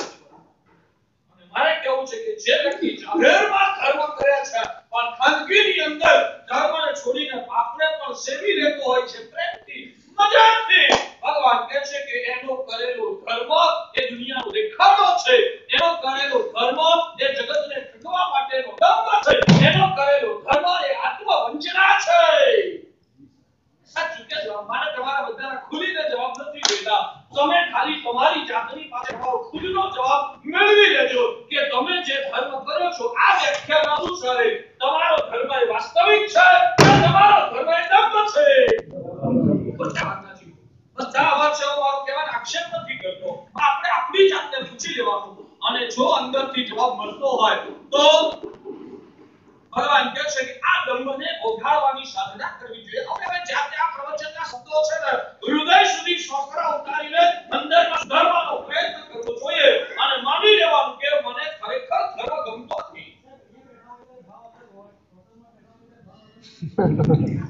ભલે અહીં બેઠેલા હોય, સાચું કહેજો કે તમે સુરતમાં હો ને ત્યાં સુધી સેફ હો, સુરતમાં હો ત્યાં સુધી સેફ હો. અને આમ સુરત છોડીને બહાર જાવ ને તમારા માટે જોખમ લટકતું હોય, તમને ખબર છે તમારી આજુબાજુ કયો મળે તમે જાણો છો, એ વખતે તમે સાવધાની શું રાખો? ભાઈ આપણે સુરત છોડવું જ નહીં અને કદાચ ના છૂટકે સુરત છોડવું પડે તો શું કરવાનું? ના છૂટકે સુરત છોડવું પડે તો શું કરવાનું? સાથે બે ચાર એવા કહેવાય ને મજબૂત અથવા તો એવા સિક્યુરિટીના સાથે લઈને નીકળ્યા બહાર જઈને વાંધો ના આવે. અહીંયા આગળ રહો ત્યાં સુધી તમારા આત્માની સુરક્ષા થતી હોય અને બહાર જાવ ત્યારે જો જોખમ ઊભું થતું હોય તો શું કરવાનું? એનો વિકલ્પ બહાર જવાનું બંધ કરો. આખી જિંદગી ખોરાક પીવડાવવાની બધી જવાબદારી મારી અને કદાચ એ શક્ય ન બને બહાર જવું પડે તો એવા કલ્યાણ મિત્રો રાખો કે જે કલ્યાણ મિત્રો તમારા ઉપર આવનારા જોખમને અટકાવે.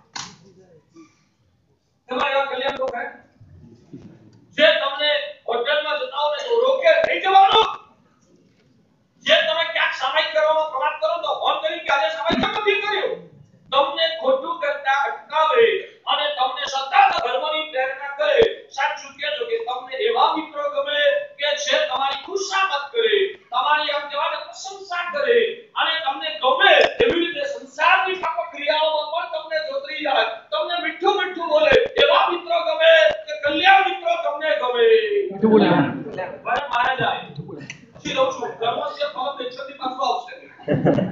ભરત મહારાજાએ જીતો ભવાન વર્ધતે ભયમ, હું તો કહું ભગવાન ઋષભદેવનું જે ધ્યાન કરીએ ભરત મહારાજાનું ધ્યાન કરવાનું મન થાય. શું એમની જાગૃતિ હતી? ચોખંડના માલિક આમ અહંકાર તો કહેવાય કેવું ફાટતો હોય એ અવસ્થામાં પણ એમનું સમ્યક દર્શન એટલું નિર્મળ હશે, સેવા પણ સામેથી કહી રાખ્યું હતું કે મને ક્યાંક મોહનો ઉછાળો આવી જાય, ક્યાંક આત્મભાન થઈ જાય, મોહ માયામાં ક્યાંક ખેંચાઈ જવાય, તમે અહીંયા ભગવાન સતત મારી સામે નથી, સદગુરુ સાધુ ભગવાન તો ઉદ્યાનમાં બિરાજમાન હોય, મને બેઠે સાવધાન કરવા વાળું કોઈ નથી, તમને રિક્વેસ્ટ કરું છું પગાર લેજો પણ તમારે મને સતત સાવધાન રાખવાનું કે ક્યાંય મોહમાં હું ફસાઈ. ધર્મસ્ય ફલમ નિચ્છતિ ઇચ્છતિ ધર્મમ નિચ્છતિ માનવા. જગતની અંદર જગતના જીવો છે ધર્મના ફળની ઈચ્છા છે, બધાને જોઈએ છે, ધર્મ કરવો કોઈને ગમતો નથી. ખરેખર કહું છું તમે અત્યારે જે ધર્મ કરો છો ને તે સંઘ અને સમાજના જોગ પર, તમે જે ધર્મ કરો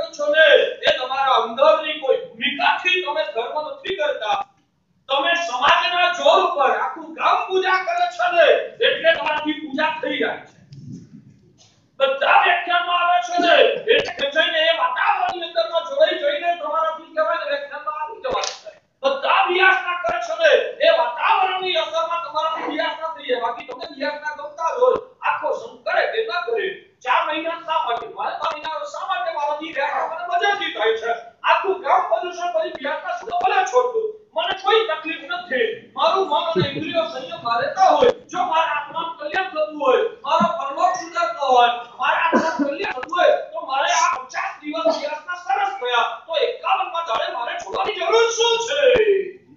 જો આવો અંદરથી અવાજ નીકળે તો સમજવાનું કે ધર્મ ગમે છે. હવે તો પ્રદૂષણ આયા ને બહુ થઈ. હવે તો આપણે ધંધામાં મન પરોવવું જ પડે, 50 રાખી દો. હવે તો ધંધો કરવો પડે. હવે તો કહેવાય ને બસ આપણે પ્રતિક્રમણમાં 50 જ કરવાના. હવે તો બહુ થઈ ગયું. આવું થાય? આવું તમને થાય છે? તો મારે કહેવું છે કે તમે ધર્મ કરો છો ખરા, પણ તમને ધર્મ ગમ્યો નથી. સંસ્કારથી કાઢના દે. એટલે જ કહું કે નથી થયા, એટલે જ કહું છું ગમતો નથી તમને. એ તો કહું છું. હા? ગમે એના સંસ્કાર બિલકુલ. ભાષાએ બહુ સરસ વાત કરી. સાહેબ, ધર્મ ભગવાને યથાશક્તિ કરવાનું. બિલકુલ હું તમારી વાત સાથે હું તમે શક્તિ કરતા વધારે ધર્મ કરતા હો, હું તમને અટકાઈશ. તારે નહીં કરવાના. તું એકાદ ના કરે બહુ થઈ ગયું. હું અટકાઈશ. ભગવાને યથાશક્તિ કીધું. યથાશક્તિ ખરેખર તમે યથાશક્તિ કરો છો. 50 દિવસ વ્યાસની શક્તિ હતી. 51માં દિવસે વ્યાસની શક્તિ ગાયબ થઈ ગઈ. 50 દિવસ ઉકાળેલા પાણી પીધા. 51માં દિવસે ઉકાળેલું પાણી પીવાની શક્તિ ખલાસ થઈ ગઈ. 50 દિવસ પ્રતિક્રમણ કર્યા. 51માં દિવસે પ્રતિક્રમણ કરવાની શક્તિ ખલાસ થઈ ગઈ.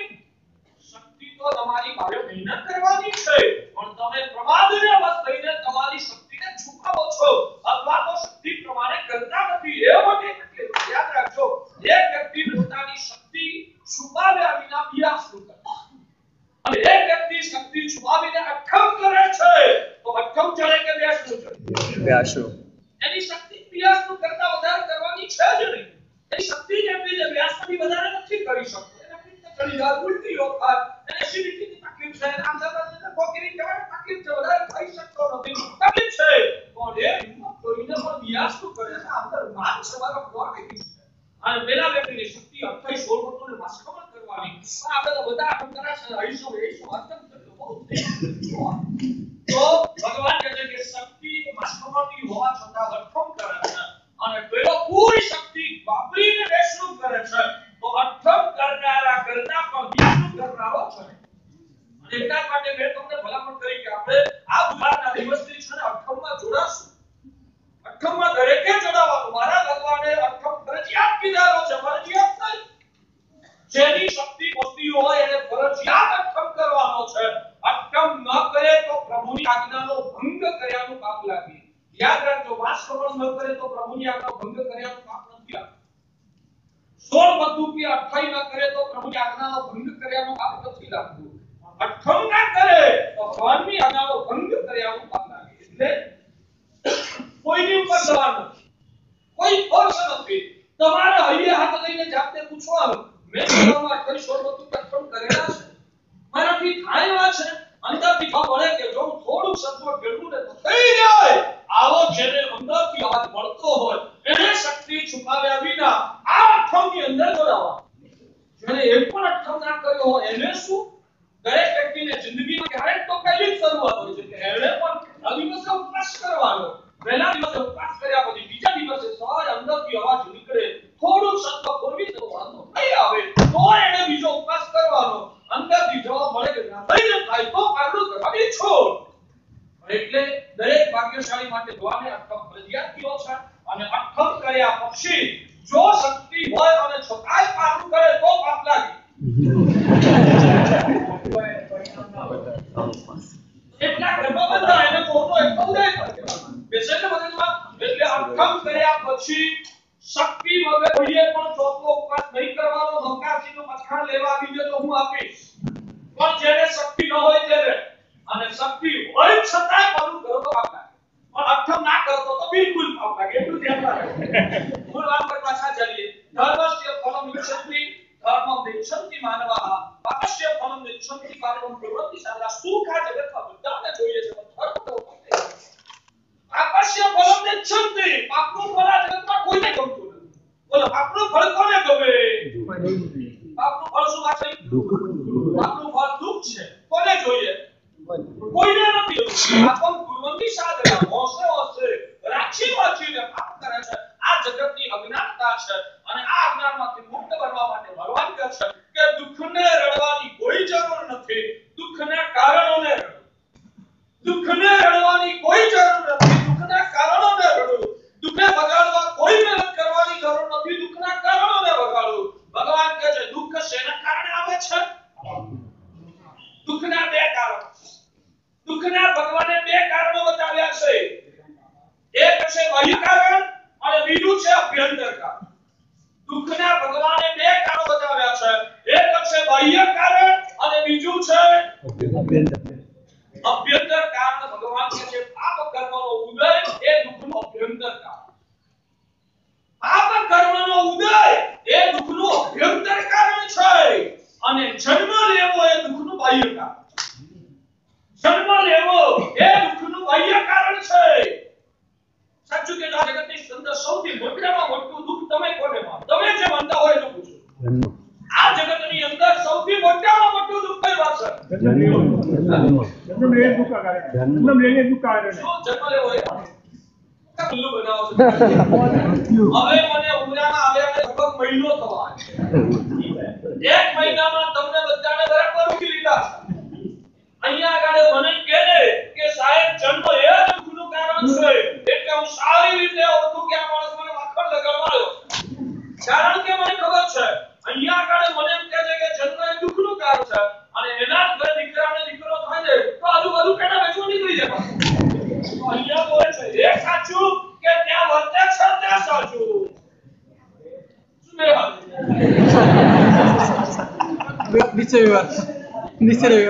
વ્યવહાર શું પણ કોઈ માણસ દુઃખમાં વિચારો પટકાય એટલે પેંડા વેચવાનો આ તમારો વ્યવહાર છે. કોઈ માણસ દુઃખમાં વિચારો પટકાયો અને એના પેંડા વેચવા આ તમારો વ્યવહાર છે. આવો જો તમારો વ્યવહાર હોય ને તો તમારા વ્યવહારને બહાર બહુ દૂરથી અમારો સલામ તમારો વ્યવહાર તમને મંજૂર નથી. અમે તો સાહેબ જૈન કુળમાં એક જન્મ અવતરે સાચું કે તમારી દુનિયામાં તમારું માનેલું દુઃખનું કારણ કયું? મોત મોત મોત મોત. બરાબર છે. આવું બોલે નિખાલસ હૃદયથી બોલો. તમે જે માનો છો તે જ બોલવાનું. આ જગતની અંદર સૌથી મોટામાં મોટું દુઃખ માણસને મોતનું લાગે. સૌથી વધારે પીડાય ક્યારે? ડોક્ટર કહી દે કે હવે કેસ ફેલ. હવે આ કેસમાં કશું જ કહી શકે એમ નથી. ભગવાનનું નામ લો. સગા વાળાને બોલાવી લો. સાચું કે સૌથી વધારે દુઃખનો દિવસ કયો હોય? તમે મોતને દુઃખ માનો છો? ભગવાન એવું કહે છે કે જે વ્યક્તિ મોતને સૌથી ખરાબ માને એ આત્મા મિથ્યા દ્રષ્ટિ કહેવાય. અને જે વ્યક્તિ જન્મને ખરાબ માને ભગવાન કહે છે એ આત્મા સમ્યક દ્રષ્ટિ કહેવાય. સમજાવ તમે સમજો. હવે તમે પહેલા મને સમજાવી દો મોત સૌથી વધારે ખરાબ કેમ? મને સમજણ નથી પડતી. મારે તમારી પાસે જાણવું છે. તમે મોતને સૌથી વધારે ખરાબ ગણો એની પાછળનું લોજિક શું છે? મૂકી જવાનું.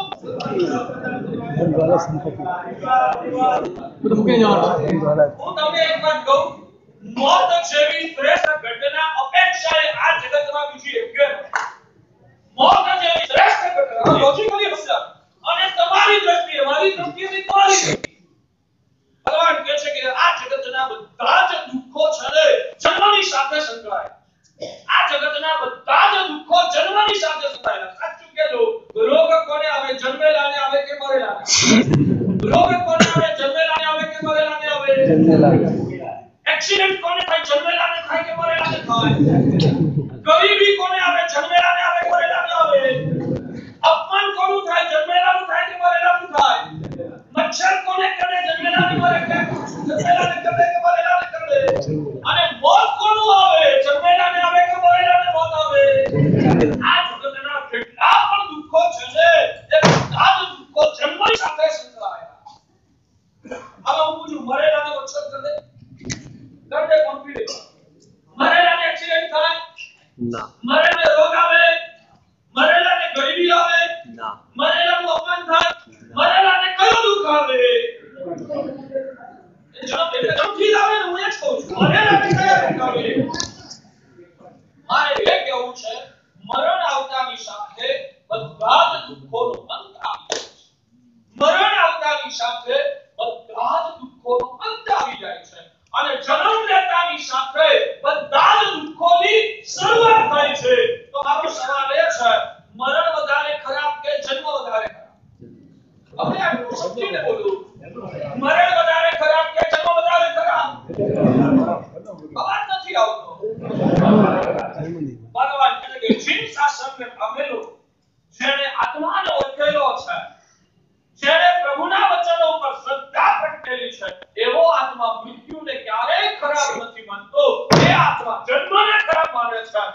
અને શાસ્ત્રકાર ભગવંતો લખે છે જે આત્મા મૃત્યુને ખરાબ માને એ આત્મા મિથ્યા દ્રષ્ટિ છે.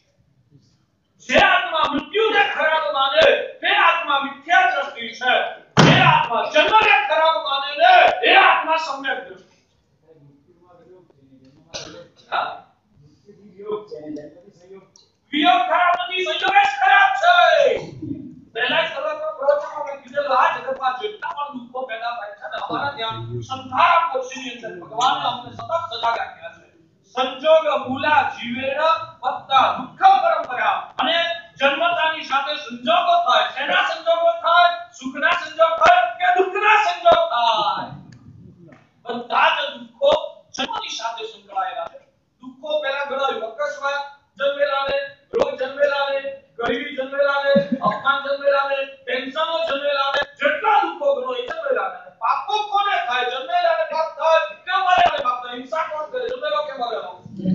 જુઠ્ઠું કોણ બોલે? જન્મેલો કે મરેલો? ચોરી કોણ કરે? જન્મેલો કે મરેલો? અબ્રહ્મનું સેવન કોણ કરે? જન્મેલો કે મરેલો? ગુસ્સો કોણ કરે? જન્મેલો કે મરેલો? અહંકાર કોણ કરે? જન્મેલો કે મરેલો? બધા જ દુઃખો જન્મની સાથે સંકળાયેલા છે. બધા જ પાપો પણ જન્મની સાથે સંકળાયેલા છે. એક વાત કહું,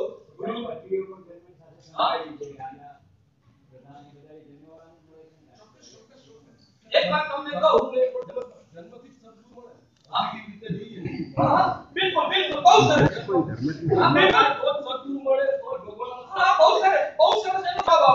જન્મ જેને મળે સાહેબ એને જ સદગુરુ મળે ને. આપણે સદગુરુની જરૂર કોને મળે? એક વાત સમજી રાખજો, સદગુરુ એ આત્માના ડોક્ટર છે. સદગુરુ એ આત્માના ડોક્ટર છે અને આપણો આત્મા મોહના રોગથી રોગી બનેલો છે. એટલે જેને રોગ કટ્યો હોય અને જેને રોગમાંથી મુક્ત બનવું હોય એવા રોગીને ડોક્ટરની જરૂર પડે. જેને રોગ જ લાગુ નથી પડ્યો એને ડોક્ટરની જરૂર ખરી? જેને જન્મનો રોગ જ નથી લાગુ પડ્યો એને સદગુરુની જરૂર જ નથી. ખ્યાલ આવે છે? જેને સદગુરુની જરૂર પડે એ વધારે સારું કે જેને સદગુરુની જરૂર જ ના પડે એ વધારે સારું? ડોક્ટરની જરૂર પડે તે સારું કે ડોક્ટરની જરૂર જ ના પડે તે વધારે સારું? સદગુરુ રોગી છે તો તારા માટે ડોક્ટરની જરૂર ખરી. અમે તો એવું ઈચ્છે કે તારો રોગ જ ખતમ થઈ જાય અને તને ડોક્ટરની જરૂર જ ન પડે, તું અજન્મા થઈ જા, તને મોક્ષ મળી જાય તો પછી તારો રોગ જ ખતમ થઈ ગયો. હવે તારા માટે સદગુરુની જરૂર નથી. સજી આ જન્મ બનવા માટે પણ જન્મની જરૂર છે. પહેલા સામાન્ય સંજોગમાં જન્મ એ ખરાબ છે, આટલું સમજો તો ભરત સાહેબ હવે પ્રસંગી આમ તમારી ભેટની ખૂટી ગયેલી એટલે જે તમને સમજાવી દઉં તો ભરત સાહેબ અમારી પરંપરામાં જ્યારે ઘરે બાળક જન્મે એ વખતે પેંડા વેચવાનો રિવાજ એ વ્યાજબી કે ગેરવાજબી. કોણે કીધું ગેરવાજબી? એટલે આપની ભાષામાં તમારા ઘરે બાળક જન્મે ને તો તમારે પેંડા વેચવાના. કેમ વેચવાના? મરવાનો એ બાળકે જન્મ ધારણ કર્યો, સંસારમાં એને જન્મ ગ્રહણ કર્યો માટે નહીં, પણ એ બાળકને જે શાસન મળ્યું, જૈન કુળમાં જન્મ મળ્યો, મોક્ષ માર્ગની આરાધના કરવા માટેનું વાતાવરણ એને પ્રાપ્ત થયું છે ને માટે એવી ખુશીમાં બેઠા. યાદ રાખજો, શાસ્ત્રમાં લખ્યું છે જે આ સવા તે પરિસવા, જે પરિસવા તે આસવા. જેટલા કર્મ બંધના કારણ છે તે બધા જ કર્મ નિર્જરાના કારણ છે. જેટલા કર્મ નિર્જરાના કારણ છે ને તે બધા જ કર્મ બંધના કારણ છે. બાળક આવ્યો અને તમે પેંડા વેચો તો જબરજસ્ત પુણ્ય પણ થાય. બાળક આવ્યો અને પેંડા વેચો તો ચિકાર પાપડ થાય. તમારો આશય કયો છે એની ઉપર આધાર છે. તમારો ભોગ પોસાય. મારા ઘરે લાડલો આવ્યો, મારો ઘરવાળા ઘરે ખોરાક બની નાખવા આવ્યો અને એના જ ગલી હોય એના રાજીપામાં મોહ ગ્રસ્ત બનીને પેંડા વેચો તો ભગવાન કહે છે પાપ થાય. અંદરમાં સમજણ હોય કે આ તમારી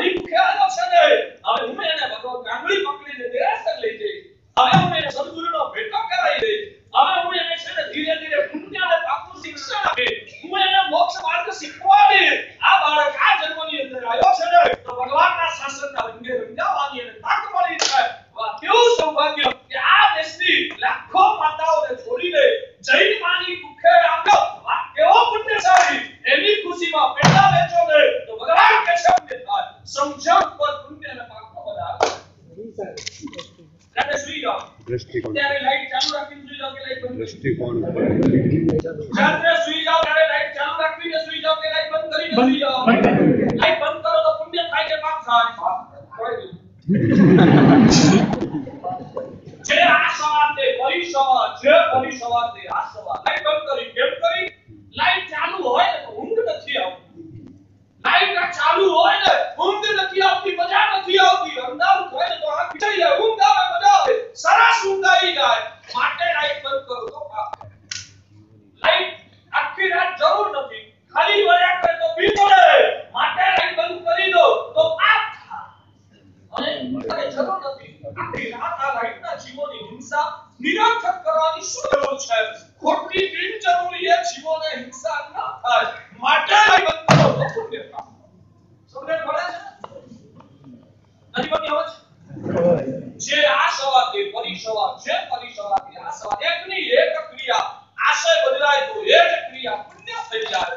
આશય બદલાય તો એ જ ક્રિયા પાપ થઈ જાય. અમારા ગુરુદેવ આચાર્ય ભગવાન ભદ્રંકર શ્રી મહારાજ ઘણી વાર કહેતા, તમારા ઘરે બાળકનો જન્મ થયો, જન્મતાની સાથે તમે કાલિકા છો અને તમે અહીંયામાં થાય મારો બાળક છે ને મોટો થશે ને એને સદગુરુનો ભેટો કરાવી દઈશ.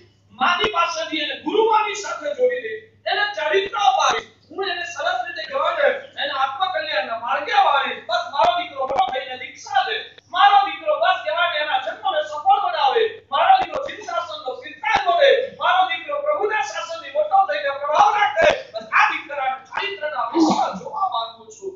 આવા ભાવથી માં રોજ સવારે એને દૂધ પીવડાવે.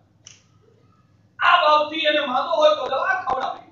આ ભાવ સાથે એને રોજ ઊંઘાવીને કહેવાય એને એનો ઉછેર કરે, એને ખવડાવે, નવડાવે, ખવડાવે, બધું જ કરે. રોજ અંદરમાં એક જ વેકર. આ વાતને મારે કહેવાય 8 વર્ષનો થાય એટલે સાધુ બનાવવો છે. એને સાધુ બનાવવા માટે તૈયાર કરવો જરૂરી છે બધી રીતે. અને માટે ખવડાવે, નવડાવે, ખવડાવે તો એ માને પુણ્ય થાય. પણ હવે બન્યું એવું, છોકરો 8 ના બદલે 12 વર્ષનો થયો, માં આશા રાખે છે હજુ તૈયાર થશે. 18 વર્ષનો થયો, 15 વર્ષનો થયો, માં આશા રાખે છે હજુ તૈયાર થશે. માં બધા જ પ્રયત્નો કરે અને છેવટે એ દીકરો કહેવાય ફરી તપેતા એવી કે દીક્ષા ના લીધી અને સંસારમાં પડ્યો. માને પુણ્ય થાય કે માં? પુણ્ય થાય. માને પુણ્ય થાય. એનો આશ્રય ગીરવો. બીજી વાત છે એને મનમાં હતું કે આટલો મોટો થશે ને એટલે મારી કૃપાની લાગણી બનશે, એ મારી સેવા કરશે, એ મારી કહેવાય ને બસ મને પાછલી ઉંમરમાં સત્તા આપશે અને મારી ખૂબ બસ મને કહેવાય આનંદ કિલ્લો સુખ અને સત્તા આપશે. આ જ આશયથી સ્વાર્થ માટે ઉછેરીને મોટો કર્યો. 8, 10, 12 વર્ષનો થયો ત્યાં સુધી મને કંટાળી નહોતી અને 12 વર્ષે ગુરુ મહારાજ કોક મળી ગયા અને એના કહેવાય ને પરિચયમાં આવીને બાળકની ઈચ્છા થઈ મારી ઈચ્છા લેવી છે અને એ 12 વર્ષની મને માએ મોટો કર્યો તો મને ગળપણમાં સાચવે એકલા અને એ દીકરાએ 12 વર્ષની મારી ઈચ્છા લઈ લીધી. માને કેટલું પુણ્ય થાય? માને પુણ્ય કેટલું થાય? કશું ના મળે. મને એના દીકરાએ દીક્ષા લીધી કોઈ ના મળે, ના મળે. કારણ કે એનો આશય બની હતો, એની બુદ્ધિઓમાં પાપ પડેલું હતું, એને ખુદને અંદરથી સંસાર ગમતો હતો અને માએ ક્ષણે ક્ષણે એને સંસારી બનાવવા માટે પોષીને મોટો કર્યો હતો. આનો આશય ખરાબ હતો. ક્રિયા બે માં ઉછેરે છે. બંનેમાં પોતાના દીકરાને દૂધ પીવડાવે, બંનેમાં પોતાના દીકરાને દોડાવે, બંનેમાં દીકરાને ખવડાવે, બંનેમાં જ્યારે દીકરો માંદો પડે તો ડોક્ટર પાસે લઈ જાય તો એક માને પુણ્યના ઢગલા, બીજી માને પાપના ઢગલા બેસે છે. ના બતાવે તમારો આશય કેવો છે ને એની ઉપર સૌથી મોટો બનાવ છે અને માટે સમ્યક દ્રષ્ટિ આત્મા ક્રિયા જે પણ કરતો હોય એ ક્રિયાની અંદર વ્યવસાય છે ને નિર્મળ બનવા જોઈએ. એટલે શાસ્ત્રકાર ભગવાન તો લખે છે કે ઘર દીકરાનો જન્મ થયો તો પેંડા વેચવાના. હું તમે ના વેચતા હો તો શીખવાનું છું વેચવા, પણ કેમ વેચવાના? મારા ઘરે કહેવાય ને પારણામાં જીવનારો આવ્યો એનો આનંદ છે માટે નહીં આપો તો દુઃખની કામ છે. બધા દુઃખોની શરૂઆત જન્મથી થાય છે. જન્મ થયો એનાથી રાજી નથી અને આ બાળક આ દેશની કરોડો માંગો લઈને જૈન કુળમાં આવ્યો છે એટલે એના માટે મોક્ષના દરવાજા ખુલવાની સંભાવનાઓ ખુલી ગઈ. માટે એનો આનંદ હોય અને એ આનંદથી તમે પેંડા વેચો તો તમને પુણ્ય થાય. મૂળ વિષય પર પાછા આવીએ. શાસ્ત્રકાર ભગવાન તો કહે છે કે જન્મ એ ઓવરઓલ દુઃખનું કારણ.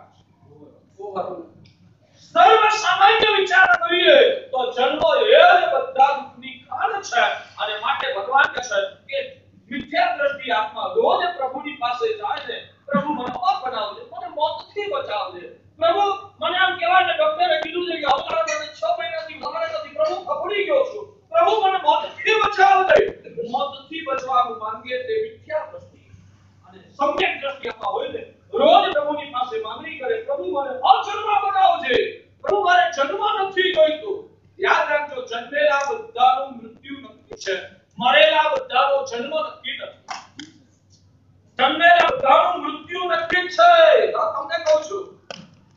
ક્ષણ માટે આ બંધ કરીને યાદ તો કરી લો કે મારે પણ એક દિવસે મરવાનું, મારે પણ એક દિવસે મરવાનું છે. આ તો રોજ આપણે પ્રવચનમાં ક્યાંકથી ફરી આવી જવા, એક દિવસે મારે મરવાનું છે. અહીંયા ભેગું કરેલું બધું જ અહીંયા છોડીને જવાનું છે. આ સમજદારીને રોજ ગુંટવાની છે. અને માટે વિનંતી કરું, જો પરલોક બગડવો ન હોય, પરલોક બગડવો ન હોય તો મહેરબાની કરીને તમારા જીવનના નિર્વાહ માટે જે કરવું પડે તે તમે જાણો, પણ જીવનના નિર્વાહ માટે જો આવશ્યક ન હોય તો માત્ર સ્વાર્થ, ભોગ અને મમતાને પોષવા માટે આજ પછી ખોટા નહીં કરું, આટલો કમસે કમ સંકલ્પ. નાનો સંકલ્પ આપું છું, તમારી જિંદગીમાં ક્યાંય તકલીફ ના પડે. તમને ખાવામાં તકલીફ પડતી હોય તો જૂઠું બોલવાની છોડ, તમને કપડાં મેળવવામાં કહેવાને તકલીફ પડતી હોય તોય જૂઠું બોલવાની છોડ, તમને કદાચ તમારું પોતાનું ઘરનું ઘર ના બન્યું હોય ને તો ઘરનું ઘર બનાવવા માટે તમને જૂઠું બોલવાની છોડ. તમે કદાચ સુધરમાં સમજીમાં કરો હું બહુ સમજી ગયો, તમારી ના બરાબર જાણું છું. તમને કહેવાને રોજ ઘરેથી ઓફિસે જવા માટે તમને વ્હીકલ ના મળ્યું હોય ને તો એ વ્હીકલ મેળવવા માટે તમને જૂઠું બોલવાની છોડ. પણ આટલું મળી ગયું હોય તો જૂઠું નહીં બોલવા. બોલામાં શું મોટી વાત આવી? આટલું તમને મળી ગયું તો તમારે જૂઠું નહીં બોલવાનું. અંદર બહુ ભારો ભાર મોઢું ઝેર છવાયેલું છે. અંદરમાં ભારો ભાર મોઢું ઝેર છવાયેલું. અમારા ત્યાં ભગવાન કહે છે ધર્મ જરાય નહીં કરો તોય ચાલશે. આ ભગવાને શાસ્ત્રમાં લખ્યું છે, એક અક્ષર મારા ઘરનો નથી બનતો. જ્ઞાનીઓ શાસ્ત્રમાં લખે છે ધર્મ જરા પણ નહીં કરો ચાલશે, પણ નાનું સરખું પણ પાપ જ્યાં સુધી જીવતું રહ્યું ને ત્યાં સુધી ભગવાન કહે છે તમારા માટે મોક્ષના દરવાજા બંધ છે. એટલે આ ઘટાડતા જાઓ. ભગવાન કહે છે કે પાપ ગયું તો તમારી મોક્ષની લાયકાત પ્રગટે છે. પાપ જ્યાં સુધી જીવનમાંથી દૂર નથી કર્યા ત્યાં સુધી ધર્મ ગમે તેટલો કરો, ધર્મની લાયકાત પ્રગટ નથી થતી. એટલે ભગવાને ફરમાવ્યું કે સાધક આત્મા સમ્યક દ્રષ્ટિ આત્મા ભગવાન હરિહંતરી પાસે હંમેશા અજન્મા બનવાની પ્રાર્થના કરે છે. અજન્મા કેવી રીતે બનાય? અજન્મા બનવું હોય તો શું કરવું પડે?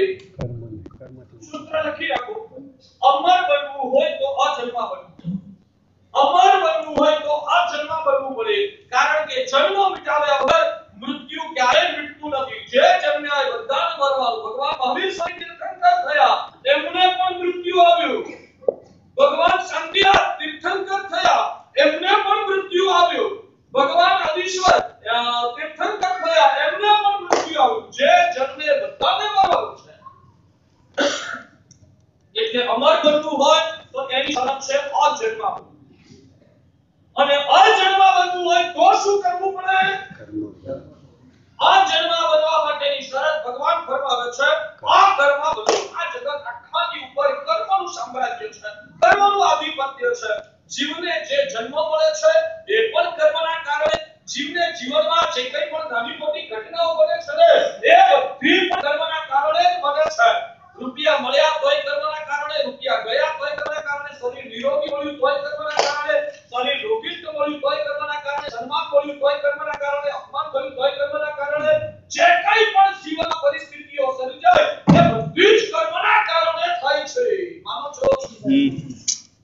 એક વાત સમજી રાખજો, તમે આ બધું માનો છો ને તો પણ જ્યારે દુઃખની ઘટના આવે ને ત્યારે ચિત્તમાં સંકલેશ થઈ જાય, અંદરમાં ટેન્શન થાય છે. તમે કર્મને માનવા છતાં પણ દુરાચાર તરફ વળી જવાય છે. કર્મને માનવા છતાં પણ ચિત્તમાં અસમાધિ થાય છે. આવું બધું થવાનું કારણ શું? આ બધું થવાનું કારણ એ છે કે કર્મને કદાચ બેઠેલા તમે માનો છો ને પણ કર્મ પ્રત્યેની શ્રદ્ધાના મૂલ્ય છે ને છેક ઊંડા ઉતર્યા નથી. કર્મને માનો છો પણ કર્મના સિદ્ધાંત ઉપરની શ્રદ્ધાના મૂલ્ય અંદરમાં ઊંડા ઉતર્યા નથી. અને જ્યાં સુધી એ શ્રદ્ધાના મૂલ્ય ઊંડા ના ઉતરે ને ત્યાં સુધી તમારી મળેલી સમજણ છે ને એ સાર્થક બની શકતી નથી. એટલે સમજણને સાર્થક બનાવી છે. હું તમને પૂછું, ઘરમાં દવા પડી છે, કોઈ સરસ મજાની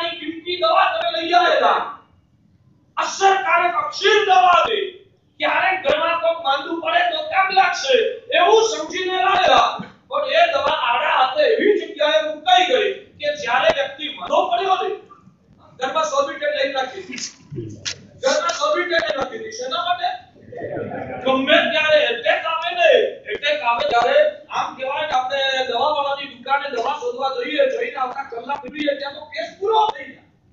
કેસ પૂરો થઈ જાય. આવું જોખમ નહીં ખાવા માટે અગમચેતી વાપરીને સોલ્યુશનની ગોળીની કહેવાય 10 ટીકડીઓ ઘરમાં લઈને સેફ જગ્યાએ તમે મૂકી દીધી. બન્યું એવું કે 4, 6, 8 મહિના સુધી 12 મહિના સુધી કોઈ પ્રશ્ન જ નહીં આવ્યો. 12 મહિને તમે પણ કહેવાય ભૂલી ગયા. એની ગંભીરતા તમે પણ કહેવાય મગજમાંથી ઓછી ગઈ. 12 મહિને ઘરના એક સભ્યને ટેકા આમ સિવિયર એટેક. એ વખતે આમ દવા ફંગોળો છો ક્યાં મૂકી હતી, કઈ ખર્ચો મૂકી હતી, યાદ જ નથી આવતું. હોદવા ગયા. હવે એ હોદી કોણ બોલી રહી. મારે કહું છે કે ઘરમાં લાયેલી એ દવા શા કામની?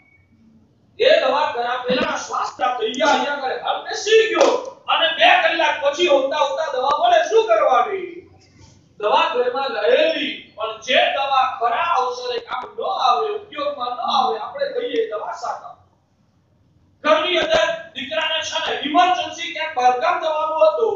ઘર સાવિકાએ કહેવાય તમે માએ રસોઈ તૈયાર કરીને રાખી પણ દીકરાને કહી પણ દીધું હું ઘરમાં રસોઈ બરાબર કહેવાય કે ટાઈમસર તૈયાર કરીને દેરાસરે વેકેશનમાં જઈ તું જમીને નીકળી જશે. માએ બધી જ રસોઈ તૈયાર કરી દીધી પણ રસોડાને તાળું મારીને અહીંયા વેકેશન મારી દીધી. હવે રસોઈ બનાવેલી શા કામની? તમારી બનાવેલી વસ્તુ જે ઉપયોગમાં ન આવે એ જે કોઈ કામની નથી. તમે કર્મને માનો છો પણ એ તમારી કર્મ પ્રત્યેની શ્રદ્ધા ખરા અવસરે જો તમને આટલા ધ્યાનમાંથી બચાવી ના શકે. તમારી એ કર્મ પ્રત્યેની શ્રદ્ધા એ તમને અનાચાર કરતા અટકાવી ના શકે. તમારી એ કર્મ પ્રત્યેની શ્રદ્ધા તમારા અંદરના જો સમતાના પરિણામને પેદા ના કરી શકે તો એ મારી સમજણ શા કામ? એટલે તમે કર્મને સમજો તો છો અને છતાંય મેં આ વિષય એટલા માટે ઉપાડ્યો છે. ખરું કર્મવાદ હવે શરૂ થાય છે. આ કર્મને તમે માનો છો પણ જ્યાં 2-4 આડાઅવળા પ્રશ્નો આવે ને એટલે તમે અટવાઈ જાવ છો. 2-4 પ્રશ્નો આવતાની સાથે તમારી અંદરની કર્મ ઉપરની શ્રદ્ધા છે ને એ ડગી જતી હોય છે. એટલે આજે લોજિક દ્વારા ખરેખર આ કર્મ શું વસ્તુ છે, કર્મ કેવી રીતે સક્રિય બને છે, એ કર્મને કેવી રીતે બંધાતું હોય છે, એ કર્મને અધવચ્ચે તોડવું હોય તો કેવી રીતે તોડી શકાય, ઉદયમાં આવેલા કર્મને નિષ્ફળ બનાવવું હોય તો શું કરવું જોઈએ, આ કર્મ શું સ્વરૂપ, એનું સ્વરૂપ શું છે, આ બધી જ વિગતે ચર્ચાઓ હવે આપણે ખોલીને કરવી છે. એટલે સૌથી પહેલા તો તમારો એક પ્રશ્ન પેદા થવો જોઈએ. મારા સાહેબ જો બધું જ કર્મથી થતું હોય, હવે એક વાત યાદ રાખજો, જો ખરેખર કર્મવાદને બરાબર સમજવો હોય તો તમારે નાસ્તિક થઈ જવા. કર્મને બરાબર સમજવું હોય તો તમારે નાસ્તિક થઈ જવા. તમારે જડવે સરાક એવી દલીલો કરવાની સાહેબ કર્મ જેવી કોઈ ચીજ જ નથી. શા માટે કર્મ નામની વસ્તુને માનવી જોઈએ? આ જગત આખું મહેનત અને બુદ્ધિથી ચાલે છે, તેમાં કર્મને લાવવાની વચ્ચે જરૂર ક્યાં? અરે સાહેબ તમને સીધો દાખલો તમારા વતી બોલું છું. અરે સાહેબ સીધો દાખલો આપું. એક મજૂર છે, સવાર પડે ને મજૂરી કરવા જાય અને સાંજ પડે 100-200 રૂપિયા રળીને લાવે છે અને સાંજે રોટલા ભેગો ખાય છે. મહેનત કરે છે તો 200 રૂપિયા મળે છે અને જે દિવસે આળસ કરે, મહેનત ન કરે, એ દિવસે એને હાજે ખાવા રોટલી મળતી નથી. સીધો દાખલો. મહેનત કરી તો રૂપિયા મળ્યા, મહેનત ના કરી તે દિવસે ના મળ્યા. ચોખ્ખો હિસાબ. આમાં વળી વચ્ચે પુણ્ય ક્યાં આવ્યું? તમારા આવું પૂછો એમ કહું છું. મારા સાહેબ એક બુદ્ધિશાળી વકીલ છે. એ વકીલ પોતાની બુદ્ધિના જોર ઉપર 1 કલાક વિઝિટ કરી આવે ને લાખ રૂપિયા લઈ આવે. બુદ્ધિ મળી છે, બુદ્ધિનો ઉપયોગ કરે છે અને લાખ રૂપિયા લઈ આવે છે. જે દિવસે આળસ કરે અને કદાચ વકીલા ન જાય એ દિવસે લાખ રૂપિયા ગુમાવે છે. મહેનત કરે એને મળે, બુદ્ધિ ચલાવે એને મળે, મહેનત નથી કરતો આળસ કરે છે એને ન મળે. આમાં કર્મ છે ક્યાં આવ્યું? મારો જવાબ તમને તો તમારે કર્મ એટલે પહેલા તમને કહી દીધું તમે સાચું સમજવું હોય પણ તો નાસ્તિક થઈ. આમાં તો છે ને તમારી બુદ્ધિ પણ કામ લાગે છે, આમાં તમારી મહેનત પણ કામ લાગે છે. એવા હજારો દાખલાઓ આ વિશ્વની અંદર બનતા હોય છે જ્યાં માણસની બુદ્ધિએ કામ નથી લાગતી અને જ્યાં માણસની મહેનતે કામ નથી લાગતું. એવા દાખલાઓ એનો જવાબ તમે આપો. આમાં તમે કહો છો ને કે બુદ્ધિથી માણસ કમાયો અને મહેનતથી કમાયો, ઓળખાણથી કમાયો. હું એવા દાખલા આપો એમાં કોની બુદ્ધિ, કોની મહેનત ને કોની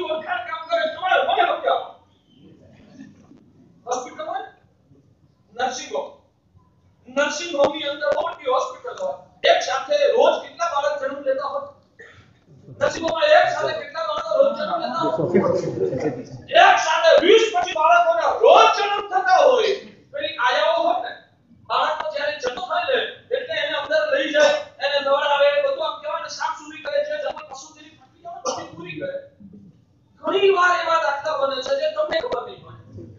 એ હોસ્પિટલમાં તમારા જેવો 100 કરોડનો આસામી એનિમલ લાવી કામદારમાં એડમિટ હોય અને કોઈ બિચારો ગરીબો હોય ને, ગરીબો એ પણ ત્યાં આગળ એડમિટ થયેલી હોય. બને એવું કે તમારું બાળક છે ને દવાઈને પેલી ગરીબોને આપી દે અને ગરીબોનું બાળક છે ને તમારી સાડી કપડાઈ આવી જાય. આવું બને એની હજારો વાર બને છે. તમને ખબર છે, મને ખબર છે એટલે કહું છું. આવા અનેક કિસ્સાઓ આજ સુધીમાં બની ચૂક્યા છે. આવું બનવા આ પરિસ્થિતિનું નિર્માણ કરતા પેલો ગરીબોની પેટે જન્મેલો અને જન્મ્યો દિવસથી 100 કરોડનો માલિક થઈ ગયો તમારો ત્યાં આવી ગયો. અને તમારો વાત જોવાનો આ પરિસ્થિતિનું નિર્માણ કોણે કર્યું? તમે તો નાસ્તિક, તમે તો ક્યાંય કરવાનું માનો છો? ભાઈ એક વાત મગજમાં બેસાડો, આપણે નાસ્તિક છીએ તો જવાબ શું આવે? આયા ભૂલ કેમ કરી? પણ આયા આવી ભૂલ કેમ કરી? બીજા 8 બાળકો જન્મેલા, એ 18 બાળકોમાં આવી ભૂલ ન કરી અને આ 2 બાળકો વચ્ચે આવી ભૂલ કેમ થઈ? મારે જાણવું છે. અકસ્માત તમારી જોડે કેમ થયો? એની જોડે કેમ થયો? એમ પૂછો છો યાર. અકસ્માત તમારા ઘરમાં કેમ થયો? પેલાના ઘરમાં વાગીના ગાળના કેમ ના થયો?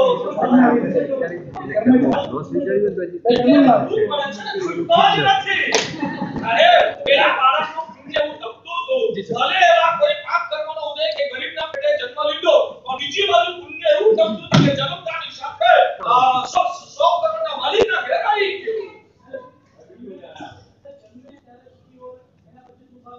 આ કઈ કરો તો સતત ચડાવ. તમે નથી હોતું તમારા જીવનમાં ક્યારેક તમે કરોડપતિ હો, ક્યારેક કરોડપતિ થઈ જાવ, પાછી પાર્ટી ઉઠી જાય, પાછો કહેવાય બને નહીં બને.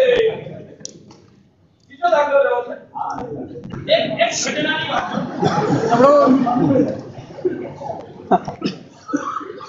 બનેલી ઘટના કહું કે કાલ્પનિક ઘટના કહું? બનેલી બનેલી ઘટનાની વાત કરું.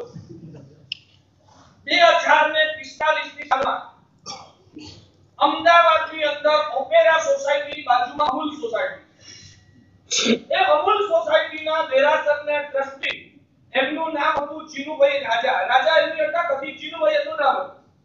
એ ચીનુભાઈ રાજા અમારા ગુરુદેવ ભદ્રંકર સુરીશ્વરજી મહારાજના પરમ ભક્ત હતા. એ અમૂલ દેરાસરની પ્રતિષ્ઠા પણ અમારા ગુરુદેવ ભદ્રંકર પોતે કરેલી. એ ચીનુભાઈ રાજા 2045ની સાલમાં અમારા ગુરુદેવ ભદ્રંકર સુરીશ્વરજી મહારાજ હોસ્પિટલમાં હતા, પગની ટ્રીટમેન્ટ ચાલતી અને એમને બીજા દિવસે સવારે ચીનુભાઈને પોતાના સગા સંબંધી લગભગ 60-70 જણાને લઈને પાલીતાણા યાત્રાએ જવાનું હતું.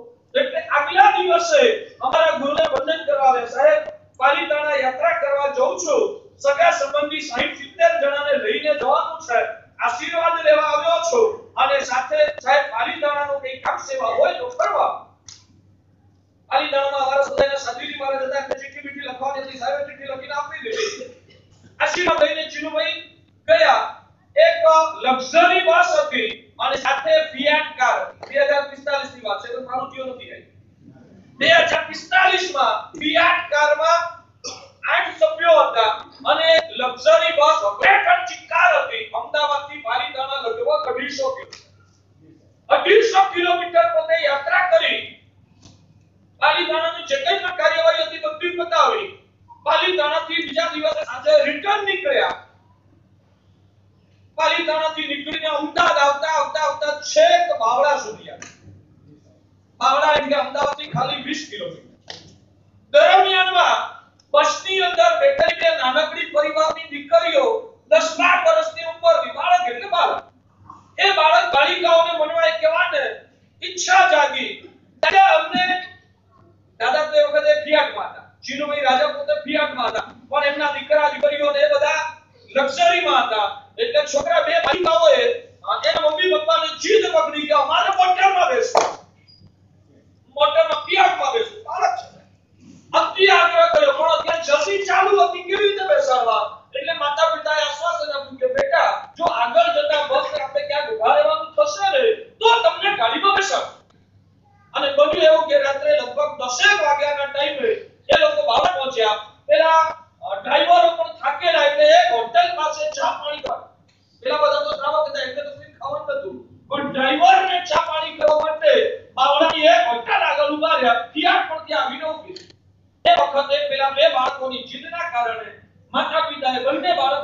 બેસાડ્યા. ફિયાટમાં જગ્યા આવતી હતી અને 8 જણા બેઠેલા. એટલે 8માંથી 2 જણને ઉતાર્યા. એ 2 જણને ઉતારીને લક્ઝરીમાં બેસાડ્યા અને પેલી 2 નાનકડી 10-12 વર્ષની બાળીઓને ફિયાટમાં બેસાડી. ચાપણી ડ્રાઈવરના થઈ ગયા. આ બધું ફિયાટ આગળ નીકળી અને બરાબર 2-3 મિનિટ પછી પાછળ નીકળી. 3-4 કિલોમીટર ગયા અને લક્ઝરી જોયું કે આગળ કોઈક એક્સિડન્ટ થયો. લક્ઝરી ધીમી પડી. ખાતરી કરી આપણી જ ફિયાટ છે. અને એ ફિયાટની અંદર એ જીનુભાઈ રાજા એમની સાથેના બાકીના 7 જણા 8 જણા ત્યાં ને ત્યાં ઓન ધ સ્પોટ ખતમ થઈ ગયેલા. આપેલી ઘટના.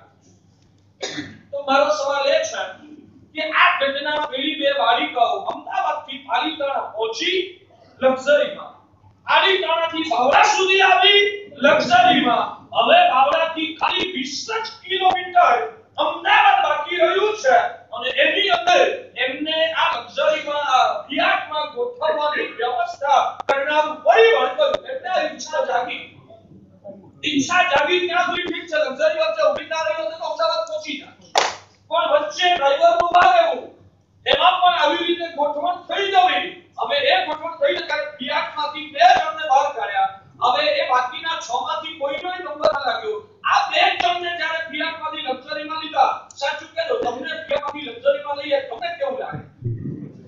ખોટું પણ લાગ્યું હશે. આ 2 જણને કદાચ ખાનદાનથી બોલ્યા નહીં હોય, એ 2 જણને કદાચ મનમાં ખોટું લાગ્યું હશે. અમે કઈ વધારાના છીએ, પારકા છીએ તો અમને તમે આવી રીતે ગાડીમાં લક્ઝરીમાં લઈ જાવ છો, આવું લાગ્યું હશે. અને છતાંય 6 માંથી આ 2 જણને ઉતારવાનો પ્રસંગ બન્યો, પેલા 6 ને ઉતારવાનો પ્રસંગ ન બન્યો. આ 2 બાળિકાઓને લક્ઝરીની અંદર માંથી ઉતારીને ફિયાટમાં ગોઠવી દીધી. આ બિલકુલ અક્ષરશઃ મારી નજર સામે બનેલી ઘટના કહું છું. તો આની અંદર આવી વ્યવસ્થા ગોઠવવામાં કોની બુદ્ધિ, કોની મહેનત,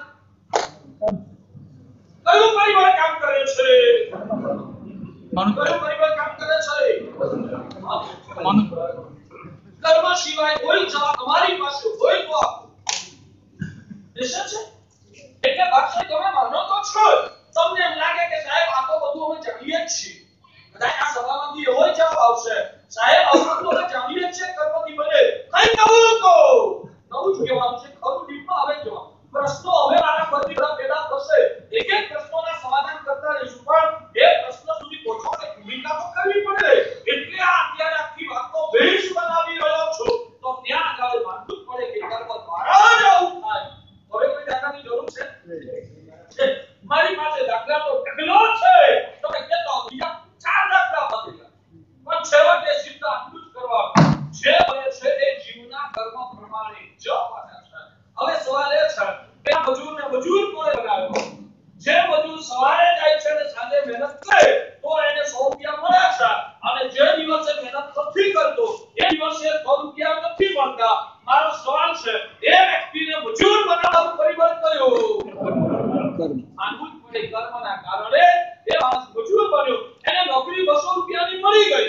આ તમારા દેશની અંદર એવા લાખો લોકો બેકાર છે જેને 200 રૂપિયાની નોકરી પણ નથી મળતી. ભણેલો એક પ્રાસંગિક વાત નીકળી છે તો ટકોર કરી દો.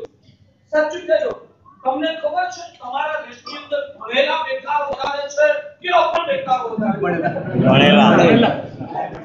હા, રિયલમાં સિરિયસલી કહું છું. એટલે મારી દ્રષ્ટિએ તમારી સરકાર પણ છે ને વિઝન વિહીન છે. તમારી સરકારની પાસે લાંબી દ્રષ્ટિ નથી. એ કહેવાય ને અધૂરું ક્યાં કરીને દેશને ચલાવે છે. મારી દ્રષ્ટિએ તમારા દેશને બેકાર બનાવનારું પરિબળ આ જગતમાં જો કોઈ ખતરનાક હોય ને, એ પરિબળનું નામ છે શિક્ષણ. તમારા દેશને બરબાદ કરવાનું સૌથી મોટું ખતરનાક પરિબળ કોઈ હોય ને, એ શિક્ષણ છે. શિક્ષણ દ્વારા તો વકીલો, સીએ બધા તૈયાર થાય, ડોક્ટરો, શિક્ષણ વગેરે બધા વકીલ થાય તો આ દેશનું શું થાય? બધાને એક સરખા ન બધા થતા ડોક્ટર બને તો તમારા દેશનું શું થાય? તો બધા સાધુઓ બને તો કોણ ગોચરી વાળા પડે? બધા બને જ નહીં. ભાઈ એવો જવાબ જોઈતો હોય તો આપો સાહેબ. સાહેબ બધા સાધુ બને તો ગોચરી કોણ આવે? મારે કહેવું છે કે બધા સાધુ બને ને, આટલા બધા સાધુઓનું પુણ્ય એટલું વધી જાય કોઈને દુઃખ જ ના લાગે.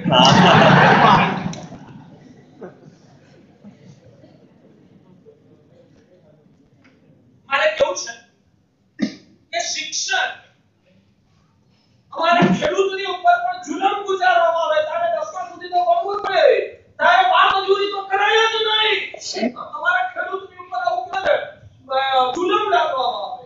અમારો બિચારો કોઈ લુહાર હોય, ત્યાં સુધી 100 વર્ષનો 18 વર્ષનો ન થઈ જાય ત્યાં સુધી તારે મજૂરી ના કરે.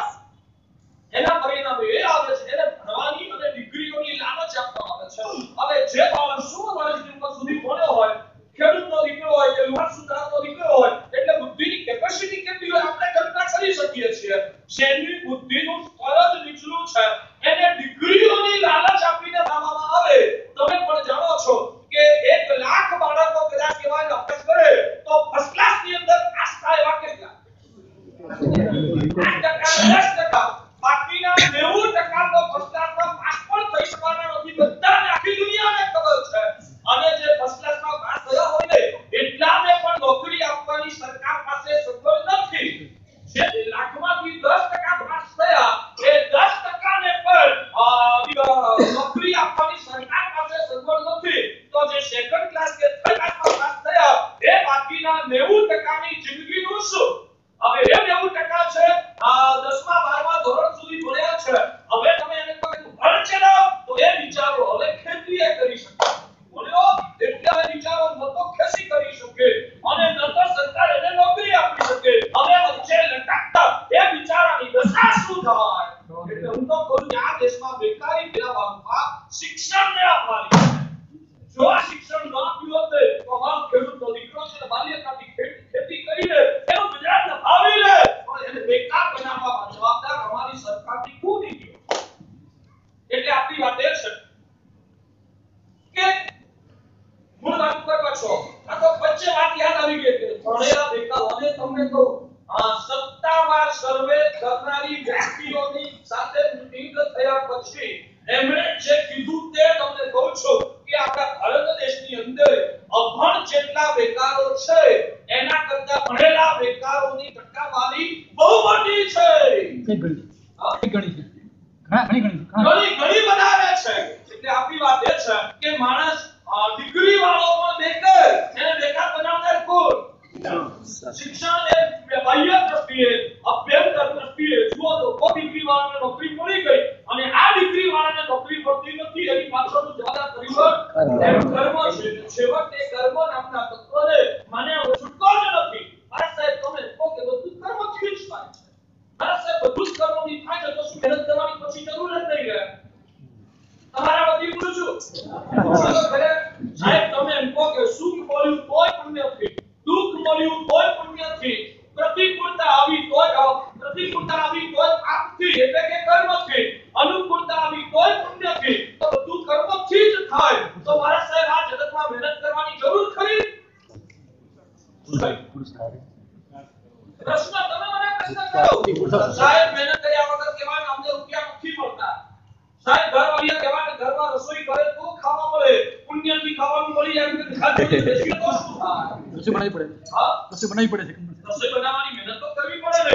એટલે મારા સાહેબ હવે અહીંયા કરે અટવાયા છીએ કે પુણ્યથી સુખી થવાય કે મહેનત કરવાથી સુખી થવાય. જી મારા ભગવાન કહે છે પુણ્યથી જ સુખી થવાય. મહેનતનો વિશ્વ બહુ જ નગણ્ય કક્ષાનો છે. તો સાહેબ બધાને પુણ્યથી મળી લેવું જોઈએ. આ જગતમાં મહેનત નામનું તત્વ છે ને અસ્તિત્વ જ નહીં રહે.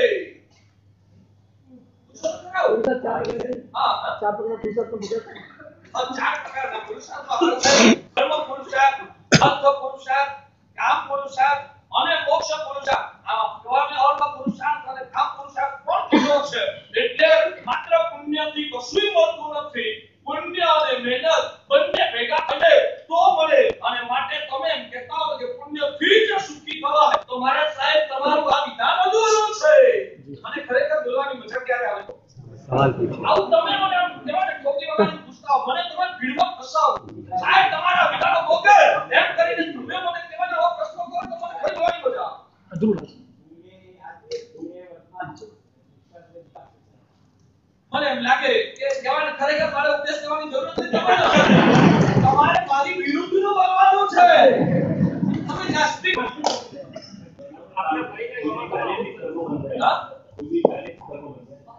કર્મ કેવી રીતે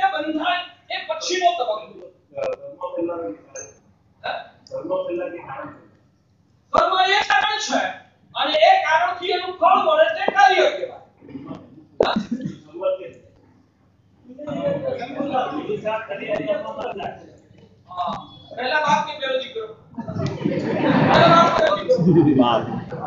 હા, પહેલો બાપ કે પહેલો દીકરો? વર્ગી કેન્દ્ર એના જેવી આવે છે. સતત જીવ કર્મ કરે છે, કર્મના ફળ સ્વરૂપે જે રિઝલ્ટ મળે છે, એ રિઝલ્ટમાં વળી નવા કર્મો બાંધે, વળી એમ ફળ મળે. આ પરંપરા અનંત કાળથી ચાલ્યા જ કરે છે. પણ સામાન્ય સંજોગો એવું કહેવાય કે જીવ જેવા પ્રકારનું કર્મ કરે એવા પ્રકારે એને પરિણામ મળે. કર્મ એ કારણ છે અને ફળ એ એનું કાર્ય છે. કર્મ એ કારણ છે અને ફળ એનું કાર્ય છે. તો આ સંસારની અંદર તમારા જેવા સંસારીઓનો દાવો હોય છે કે મહેનત કરવાથી જ સુખી થવાય, મહેનત એ જ પ્રધાન છે, કર્મ એ ગૌણ છે. ત્યાં આગળ અમારો દાવો છે મહેનત ગમે તેટલી કરો, પણ ભગવાન કહે છે કે મહેનત કરવાથી કશું જ મળતું નથી. એના માટેના સમાધાન બહુ સરસ મજાની દલીલ આગળ આવે. એ વ્યક્તિના થાળી પીસાઈ જાય, એ વ્યક્તિને થાળી પીસાઈ જમવાની એમ કે કામ આવશે તો મને આવશે, પણ મહેનત તો કરવી પડશે ને એને. બરાબર ચોક્કસ. એટલે આ પ્રશ્ન અહીંયા આગળ અટવાયેલો છે. એનું સમાધાન થોડા વિરામ પછી આપણે આગળ ચલીશું. ભાગ્યશાળીઓ એક